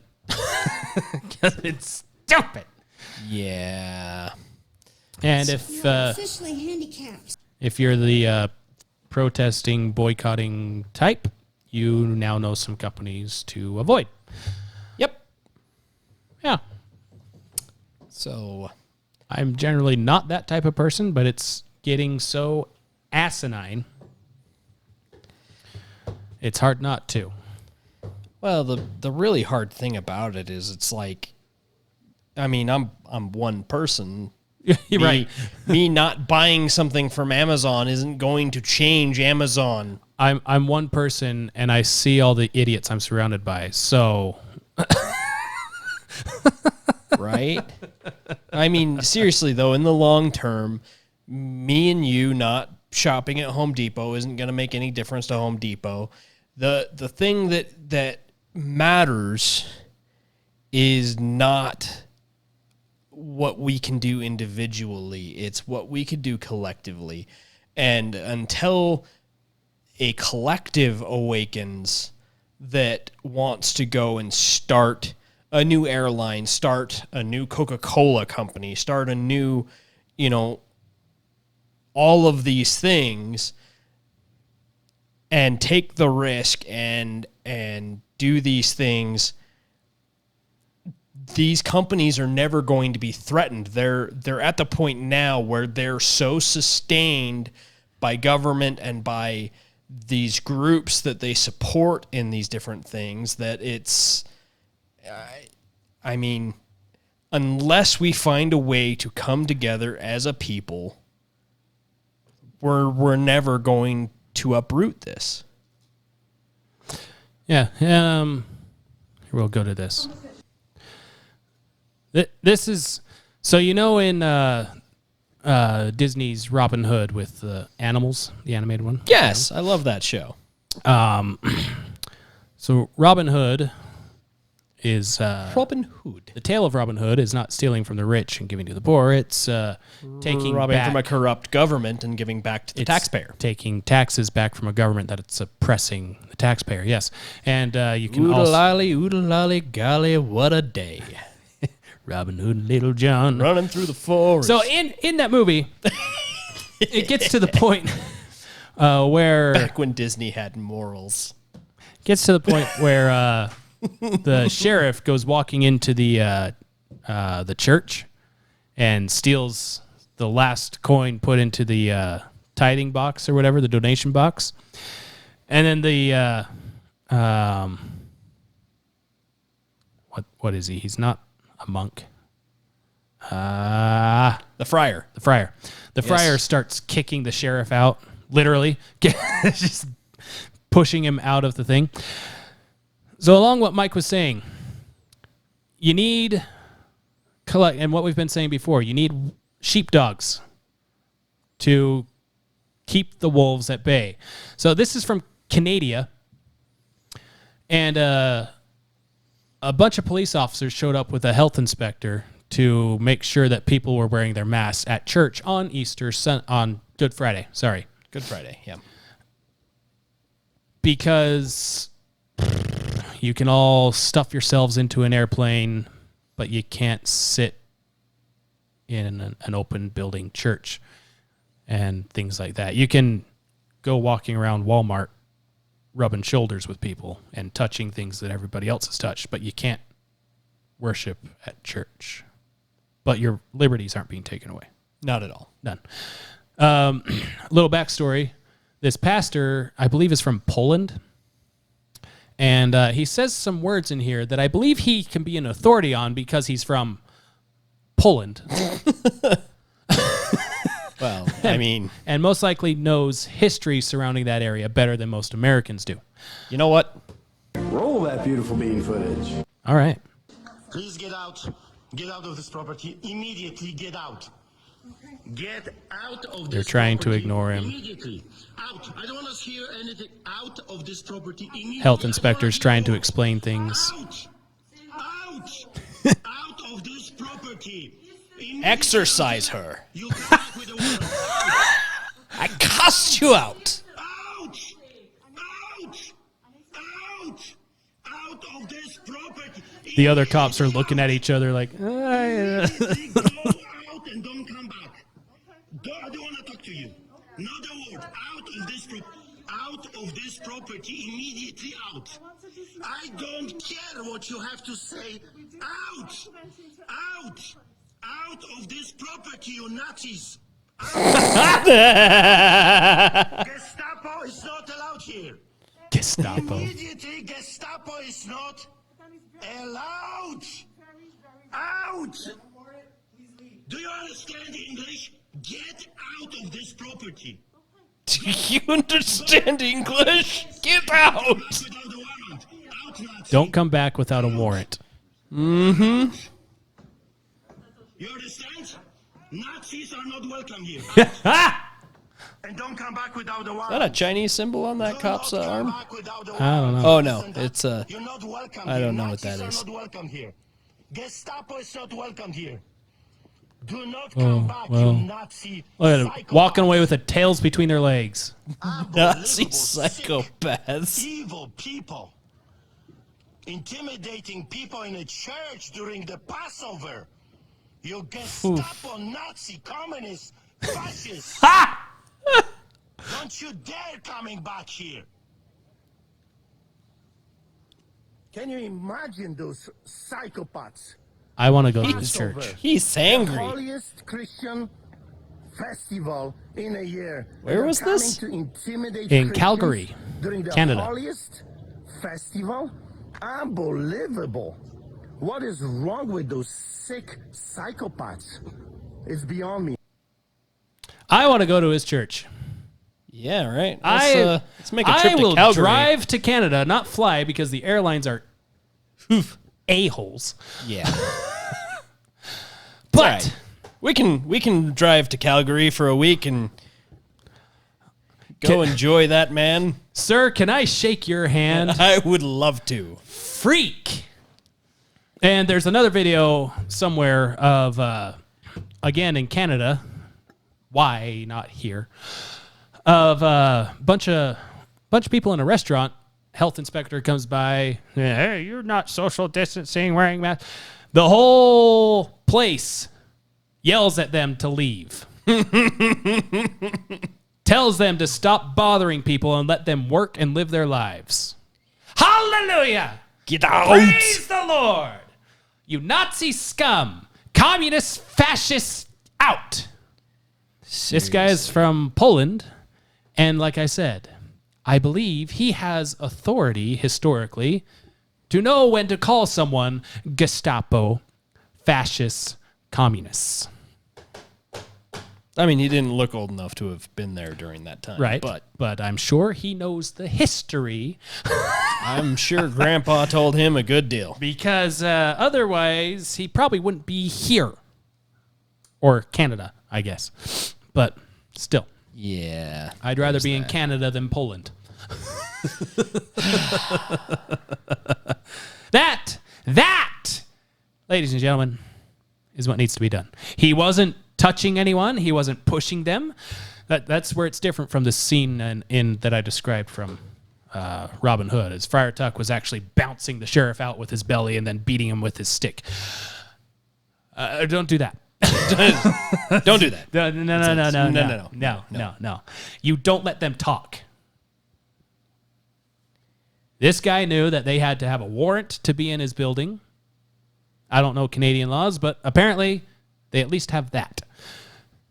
He knew that they had to have permission to be there, and they did not have permission to be there.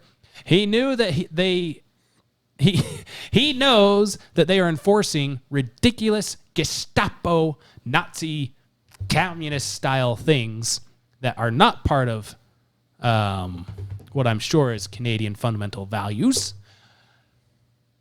We need to do the same. Yeah. We need more sheepdogs. So the wolves will go away with the tails between their legs. And it's getting to that point because there are those that are saying,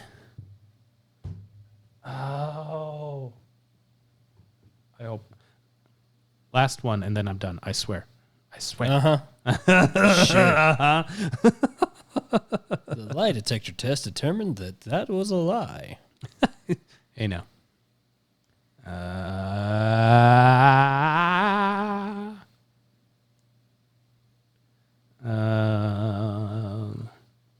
Also on the ID stuff, in most places you need to show ID in order to get a vaccine. Oh, really? So that's racist.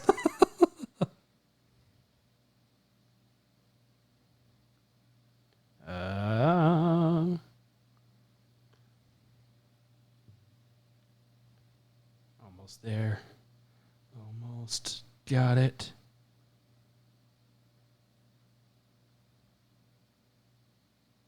Almost. Dun. Here we go. There it is. This lady is something else.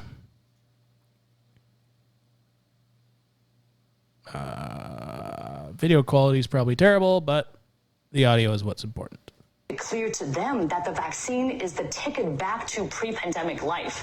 And the window to do that is really narrowing. I mean, you were mentioning, Chris, about how all these states are reopening. They're reopening at 100%. And we have a very narrow window to tie reopening policy to vaccination status.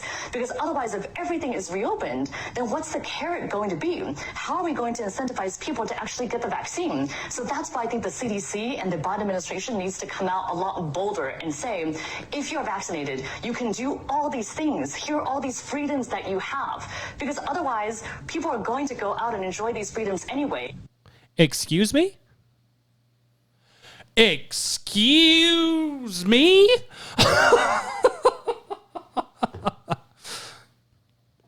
Gotta wake up. Gotta fight back. Otherwise, you'll lose things you didn't know you had until they're gone.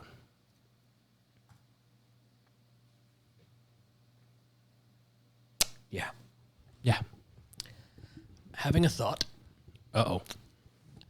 Hasn't fully formed yet, though. Oh. So if you have anything else to say. I can stall a little bit by saying, again, we have shirts.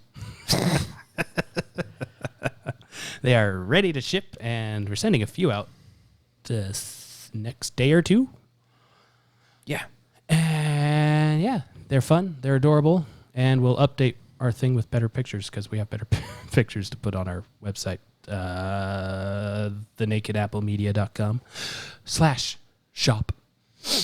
And outside of that, check out our socials where we'll also post things of that nature and link into the description of the podcast and video. Yes. Good. Did I delay long enough? I think so. All right. I think so.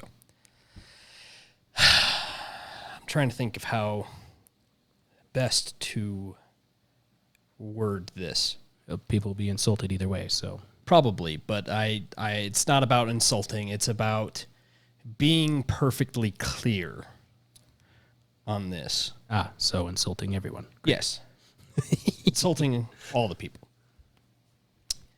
No, it's more of a very worrying thing.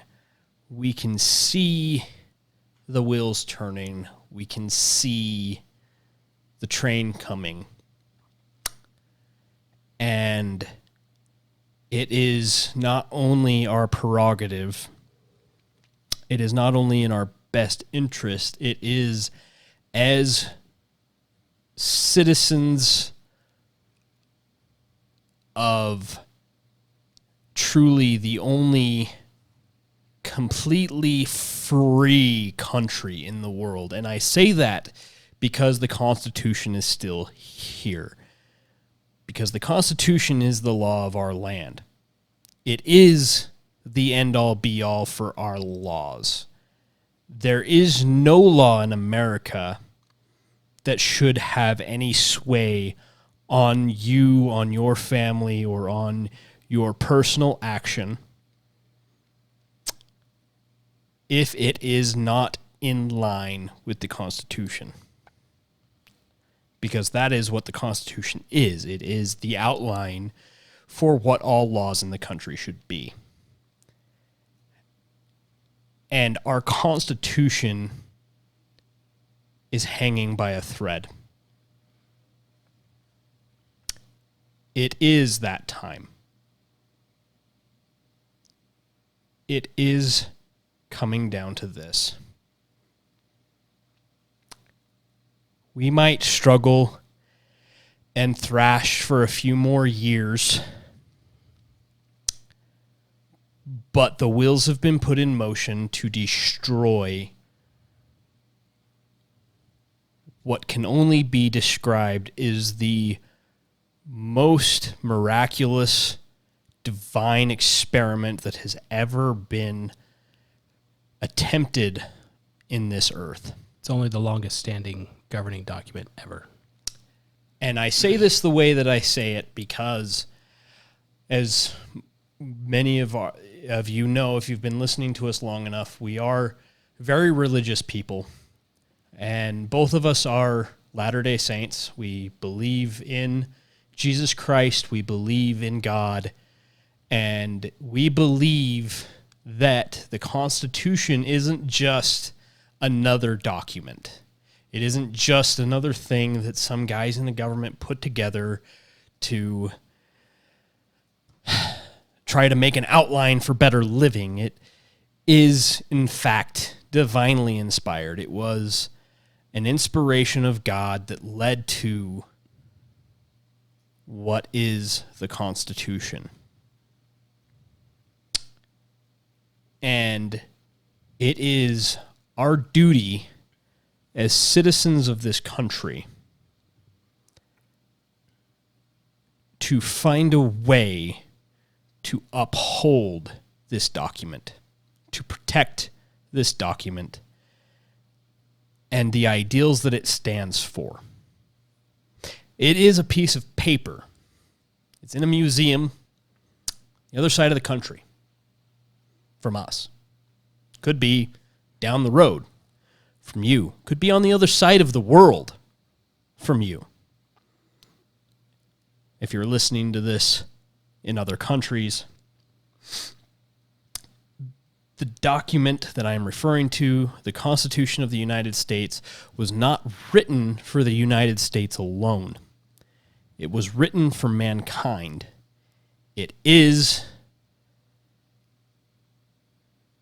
a divinely inspired set of rules for government. It protects our rights, and it grants more freedom than this world had ever experienced prior to its inception.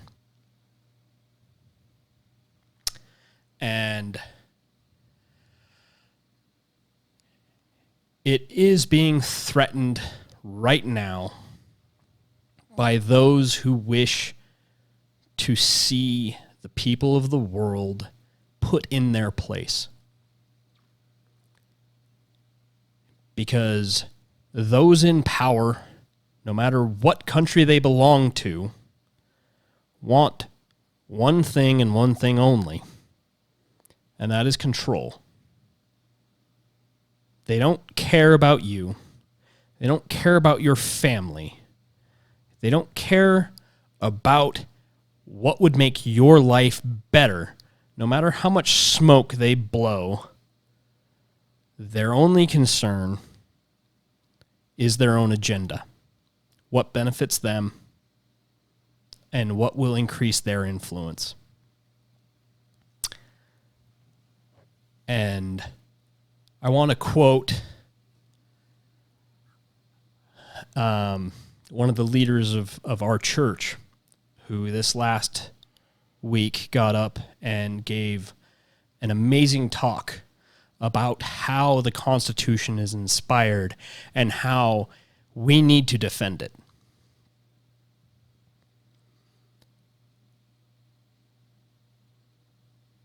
There are other duties that are part of upholding the inspired Constitution. We should learn and advocate the inspired principles of the Constitution. We should seek out and support wise and good persons who will support these principles in their public actions. We should be knowledgeable citizens who are active in making our influence felt in civic affairs. In the United States and in other democracies, political influence is exercised by running for office, which we encourage, by voting, by financial support, by membership and service in political parties, and by ongoing communications to officials, parties, and candidates. To function well, a democracy needs all of these. But a conscientious citizen does not need to provide all of them. There are many political issues, and no party, platform, or individual candidate can satisfy all personal preferences. Each citizen must therefore decide which issues are most important to him or her at any particular time. Then members should seek inspiration on how to exercise their influence according to their individual priorities. This will not be easy. It may require changing party support or candidate choices, even from election to election.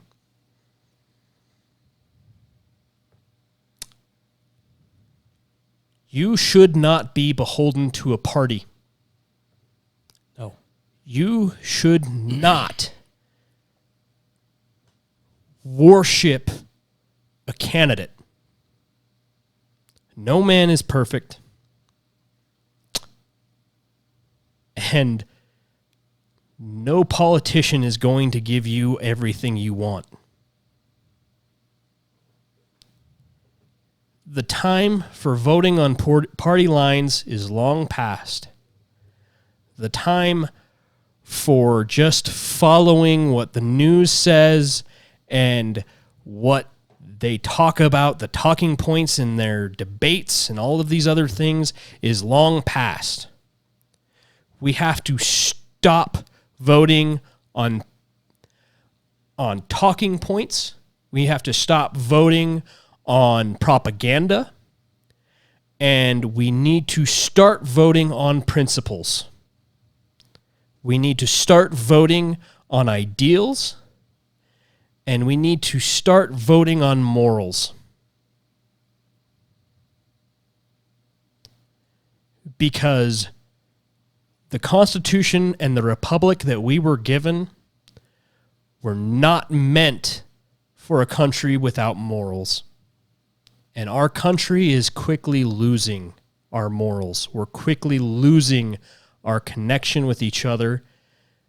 And we're quickly losing the spirit that has made us America for hundreds of years. It is being torn from us, piece by piece, election by election, candidate by candidate, and legislation by legislation. As we continue to spiral and to allow things like the mass murder of babies in our country, the solicitation of sex traffickers, the sex slavery trades, the corruption in government, the dark money, as we continue to allow these things to shape and drive our politics and our laws, we grow further and further from the ideal that is freedom, that is the Constitution, and we do not do justice to the divine and wonderful heritage that is ours as Americans.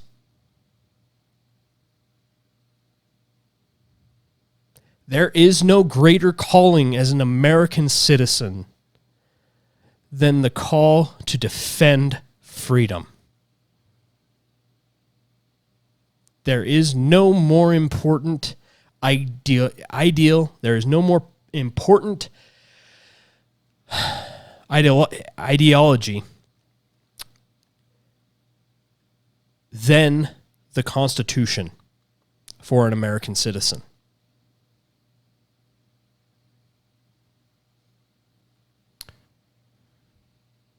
Exactly.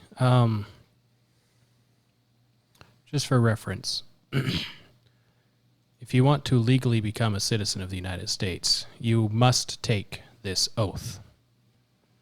I hereby declare an oath that I absolutely and entirely renounce and abjure all allegiance and fidelity to any foreign prince, potentate, potentate, state or sovereignty of whom or which I have heretofore been a subject or citizen, that I will support and defend the Constitution and laws of the United States American against all enemies, foreign and domestic, that I will bear true faith and allegiance to the same, that I will bear arms on behalf of the United States when required by the law, that I will perform non-combatant service in the armed forces of the United States when required by the law, that I will perform work of national importance under civilian direction when required by the law, and that I take this obligation freely without any mental reservation or purpose of evasion, so help me God. All of the Hollywood celebrities and stuff that we so thoroughly idolize and all that stuff, the ones born in the United States at least, they haven't taken this oath. They were born here. If you're born here, you don't have to take the oath. Probably didn't even know that an oath was needed. So as a United States citizen, you still have to choose to take this oath. Just like if you are born in any religion, at some point you still have to choose whether or not you believe and follow the principles and ideals of that religion. Just because you're born in it doesn't mean you necessarily believe it, right? I say this because, was it 2 weeks ago now? Mike and I decided to take an oath to uphold and defend the Constitution of the United States. Yeah, it's been 2 weeks now. I didn't know if we'd ever talk about it because I don't feel like it's something that necessarily we need to publicize and all that stuff. But here we are. we feel so constrained to do so.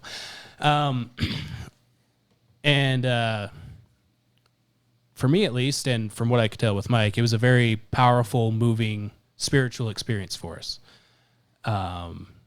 We had my grandpa administer the oath to us. He was in the Air Force, the Air Reserve, for many, many years. And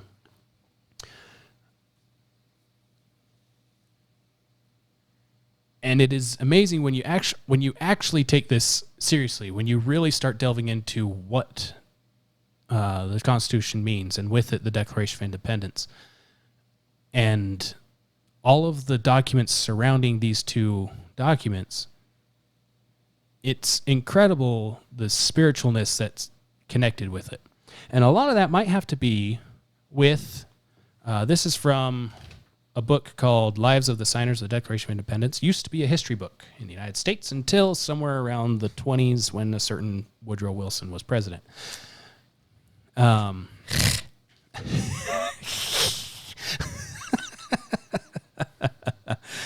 This book, it's an amazing book. You should pick it up. Wall Builders sells an original reprint of it. I highly recommend picking it up. It's got basically a brief biography of each of the signers of the Declaration of Independence, as well as the history and footnotes as to what was going on leading up to it and surrounding it. Really cool. But in the introduction, the author of the book,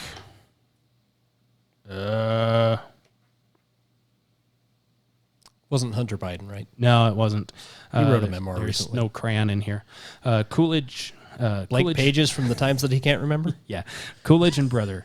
But in the introduction, they say, the signing of that instrument, the Declaration, was a solemn act and required great firmness and patriotism in those who committed it. It was treason against the home government, England, yet perfect allegiance to the law of right. It subjected those who signed it to the danger of ignominious death, yet it entitled them to a profound reverence of a disenthralled people. But neither firmness nor patriotism was wanting in that august assembly. And their own sound judgment and discretion, their own purity of purpose and integrity of conduct, were fortified and strengthened by the voice of the people in popular assemblies, embodied in written instructions for the guidance of their representatives. Such were the men unto whose keeping, as instruments of providence, the destinies of America were for the time entrusted. It has been well remarked that men other than such as these could not have conceived, planned, and carried into execution such a mighty movement, one so fraught with tangible marks of political wisdom as the American Revolution. And it is a matter of just pride to the American people that not one of the noble band who periled life, fortune, and honor in the cause of freedom ever fell from this high estate into moral degradation. Degradation, thank you. Or You're welcome. dimmed by word or deed, the brightness of that effulgence which halos the Declaration of American Independence. Yeah. It's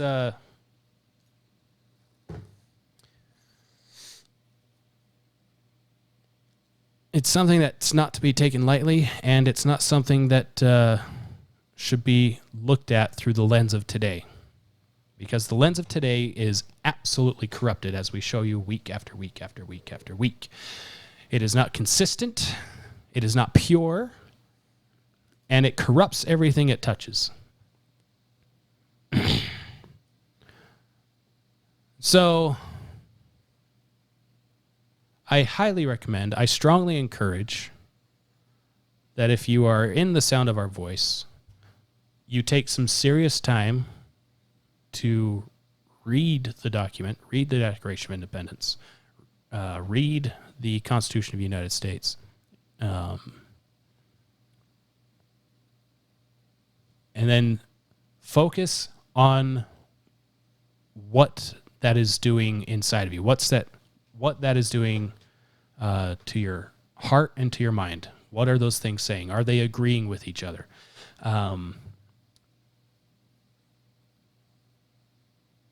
Going back to Jefferson, fix reason firmly in her seat, and question with boldness even the existence of a God. For if there be one, he much rather the voice of reason than that of blindfolded fear. What does that have to do with religion? Well, with religious type things. Whatever the question is, even if it's God, fix God in his seat and bring every question you have, every bit of evidence you have, to that seat. And question it. Question all of it. Because a lot of things spiritually don't necessarily have physical things to associate with. You get a feeling in your heart. You have overcome with emotions. You have this, that, and the other.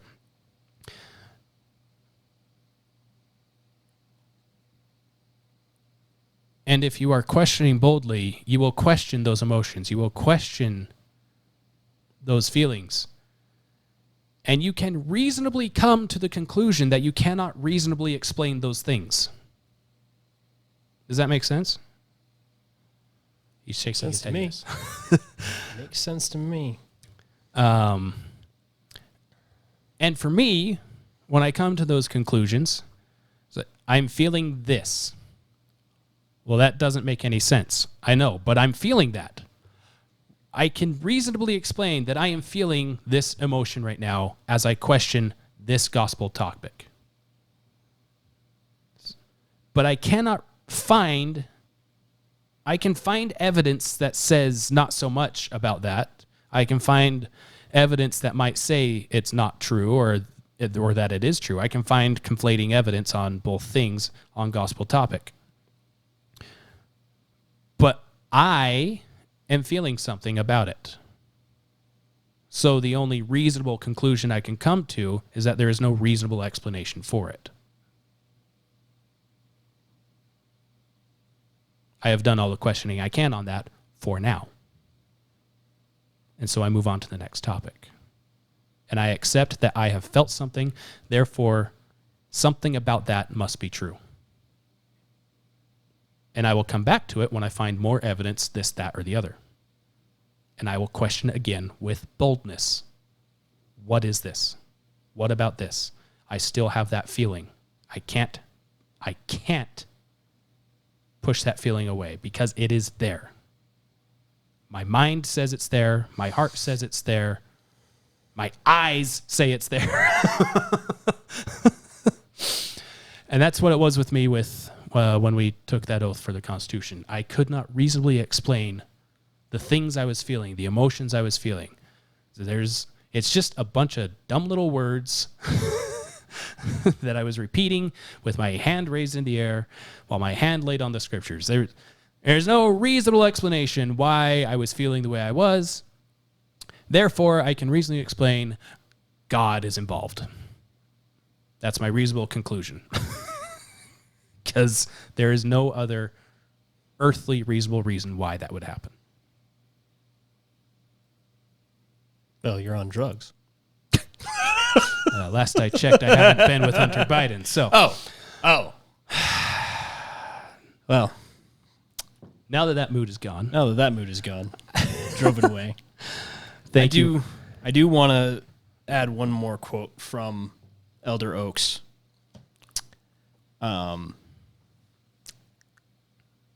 There are other threats that undermine the inspired principles of the United States Constitution.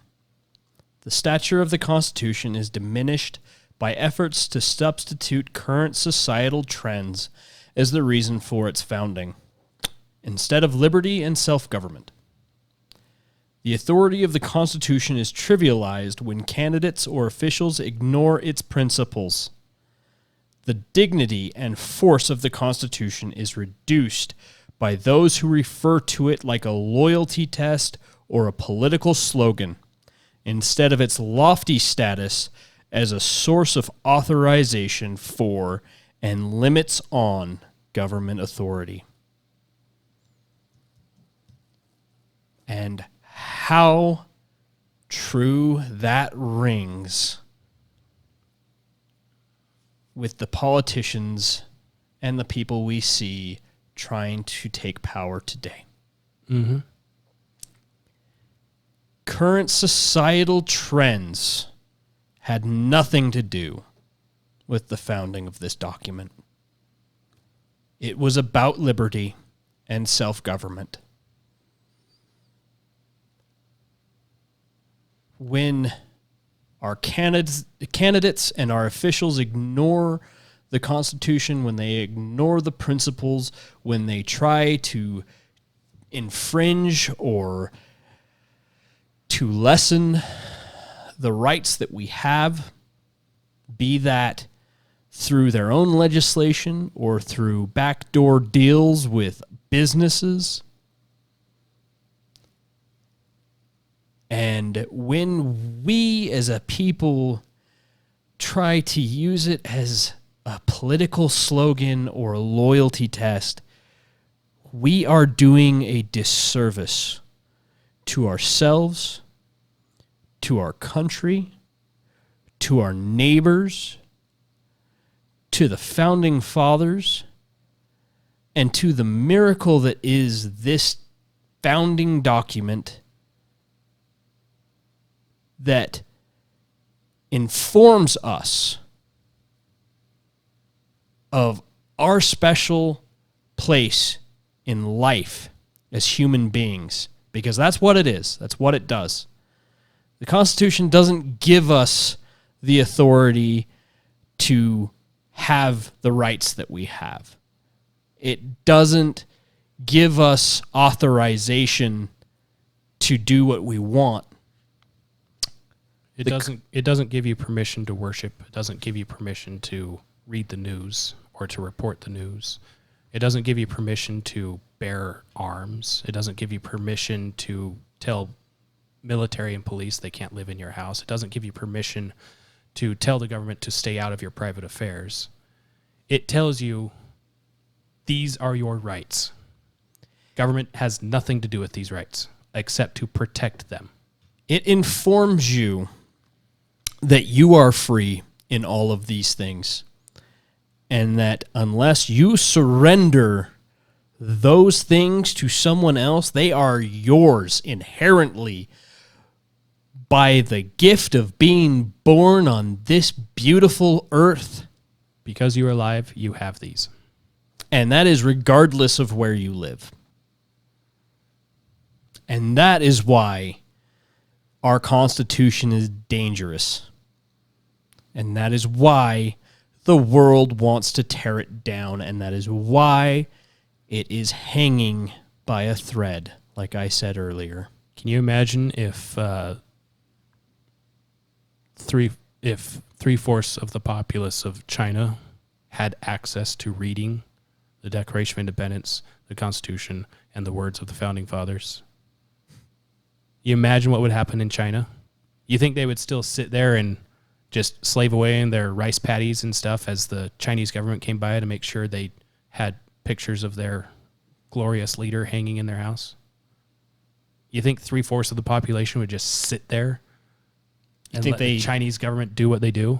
You'd think they'd let their children be dragged off to sweatshops to work to make the textiles and things Or to be trained to be military personnel? traded across the world to bring China its wealth? Because they have too many kids? You think they would sit idly by and allow the Chinese government to kill their children like it did for so many years? You think North Korea would still be just a jungle instead of like South Korea that's sprawling cities?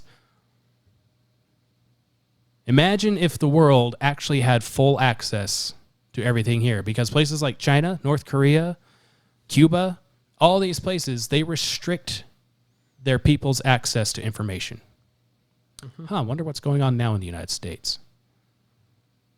Fact checking. You have to stay alert. Otherwise, you will lose what you didn't know you have. And then getting it back is not easy. The Founding Fathers spent 2 or 3 years actually working with the English government and getting into the English government to try to fix all of the things they thought were wrong, that they eventually wrote an entire declaration about and sent off to the King of England saying, we're done trying to work with you. The list of grievances. They spent years trying to do it through proper channels. Which is why the first and foremost part of being a free people is being a peaceful people. Being a reasonable people. Because we understand that human life is sacred. It is important. And taking a life is a big deal.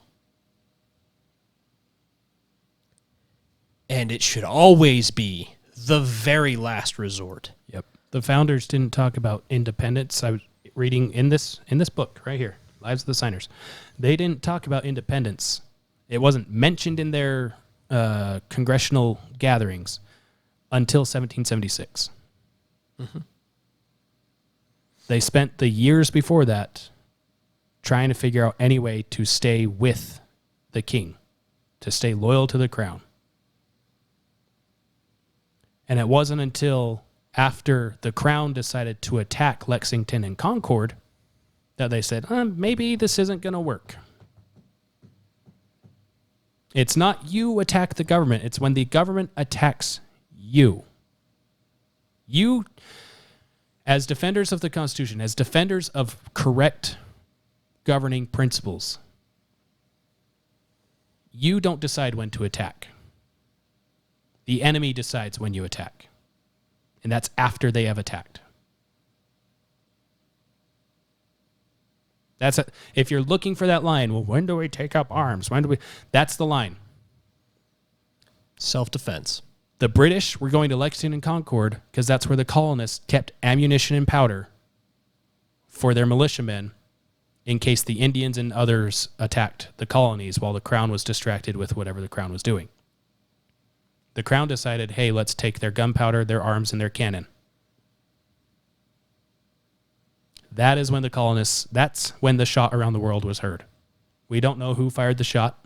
We don't know if it was British or the colonists. We don't know which did the first shot. But the first move was made by the king. When he took away the people's arms. He was the agitator. He was a violent agitator. multiple times, actually, before Lexington and Concord. And that was the last straw. You have to be patient, but you have to stay alert. Have to. Mm-hmm. Because next time those cops come by the church that we showed you earlier, they're probably going to have a warrant. And it's not going to be as easy for him to just shout them out. You have to stay alert. Because the next time the cops show up with a warrant, hopefully his flock, this pastor that's a sheepdog, hopefully his flock will then turn into sheepdogs with him and fight for him. Not physically, but shout them out. And if they do arrest him, they raise all the money needed to drag them through court and drain that police department of all the money they have. Any one of us can be strong and stand up to a bully. But we, together, are not just strong, we're unstoppable.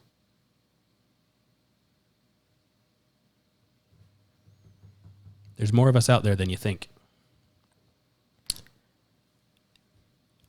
It just takes one or two people to start a crowd of people to start a movement. The Founding Fathers were just a handful of people. Just a couple of them had the idea and they spread the word. And now here we are, over 200 years later. What a ride it's been. Spread the word. Spread our word. I do enjoy when we go into these things. It's just, it happens at the end, so it goes long. Always. It's always so long. If you're still with It's us, thank you.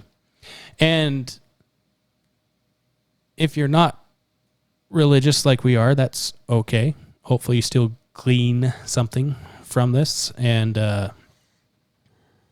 it moves you in such a way, because I don't care if you're Jewish, Islam, atheist, whatever. If you are willing to stand up and defend the principles of the Constitution, of the Declaration of Independence, if you're willing to defend those principles, I will stand with you any day of the week. Mm-hmm. Any day of the week. I don't care what or who you worship. If you're defending those principles, I will stand right by you. We might not always have the same beliefs. We might not always agree on things, but I will defend till my dying breath your right to believe whatever you want to believe. Yep.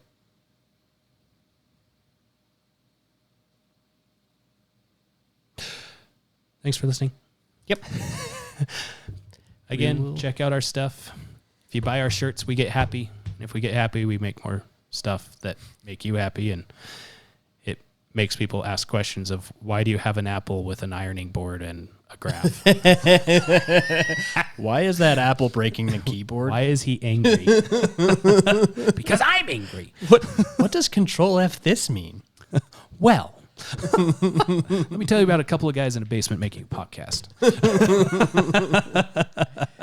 As always, like, subscribe, find us on Facebook, YouTube. Speaking of, someone shared one of our videos onto not Tucker. It wasn't Tucker. It was who was it? Tapper. Yeah, it was Jake Tapper. They shared one of our videos to Jake Tapper's site. Our CNN montage video of how slow they are in reporting the news. Slow they are. So if you are one of our listeners, thank you very much. We do greatly appreciate it, and we thought that was funny. Do more of that. Fight the good fight. Spam Nancy Pelosi's page with our Nancy Pelosi stuff. Lich Queen and her ice cream. Lich Queen and her border screen. Also, you should definitely send this to Winnie the Ping. Join us. Join us in the Chinese hit list. It's fun. If we end up in a Uyghur camp, we all know why. It's not because we're Uyghurs. It's because we have too much fun. But it's okay because we'd be in good company. Yep, and we'll broadcast from there, too. We'll broadcast from there, too, if we can find a way. Hogan's Heroes style. Oh, I wouldn't last long there. All right, that's it. We got to end it. We got to go. Bye. Okay, bye.